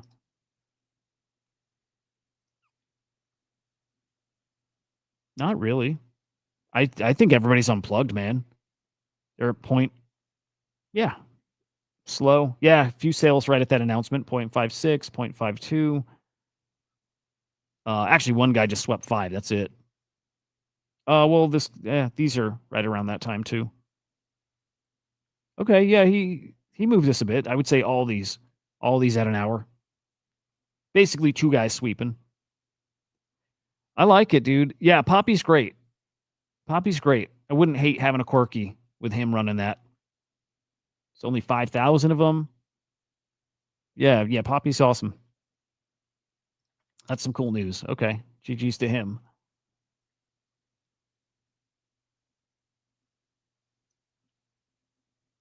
Might be it. Dude, again, real slow. Timeline slow, market slow. And you know that changes in an instant.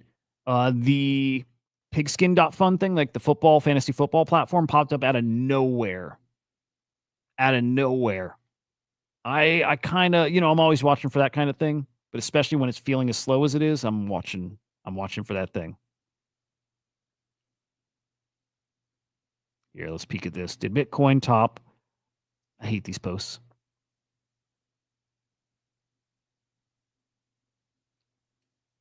I'm just going to get to the TLDR of this. My interpretation of the data in hand is that significant upside remains before a sustained top. My bear case. My base case target remains unchanged at 280K. It is nothing, and nothing is invalidated. I like him. I like him. Fuck yeah. Okay, we bookmark this. We'll dive into this more. This man speaks my language. It's obviously, guys, the power law. And BTCD, obviously. And the Merver Z score, obviously. This is the best post I've seen all week. He nailed it. Fucking nailed it. Followed. Notifications on. Genius. No, I don't know. Obviously, I don't fucking know. But I like it. He's saying things that I like, which is we're about to make some money. We're about to make a lot of it, too. And I can't wait. God damn it. All right, I'm going to charge my VR headset. I'm going to play some VR today. I'm going to go on the treadmill. Oh, shit. Can I put on the VR headset while I'm on the treadmill? I'll try it. We're going to try it. All right. Guys, have a great day. It's great hanging with you. Fun stream like always with you boys. Subscribe. Inside NFTs over on YouTube. Holiday tomorrow. I will be live. We're going to do the show tomorrow morning, normal time, over on the Crypto Slam account. So go over there and subscribe too. That's at 9 a.m. Eastern time. No guest tomorrow. I'm very excited. Just a solo stream, getting caught up in virtuals. And again, if you're new, again, we got a bunch of new subscribers yesterday, which is cool as shit. Follow me on X, Huda_idiot. Oh, baby. All right. Have a great day, boys. Enjoy the holiday. I hope I see you later. We'll see. Goodbye.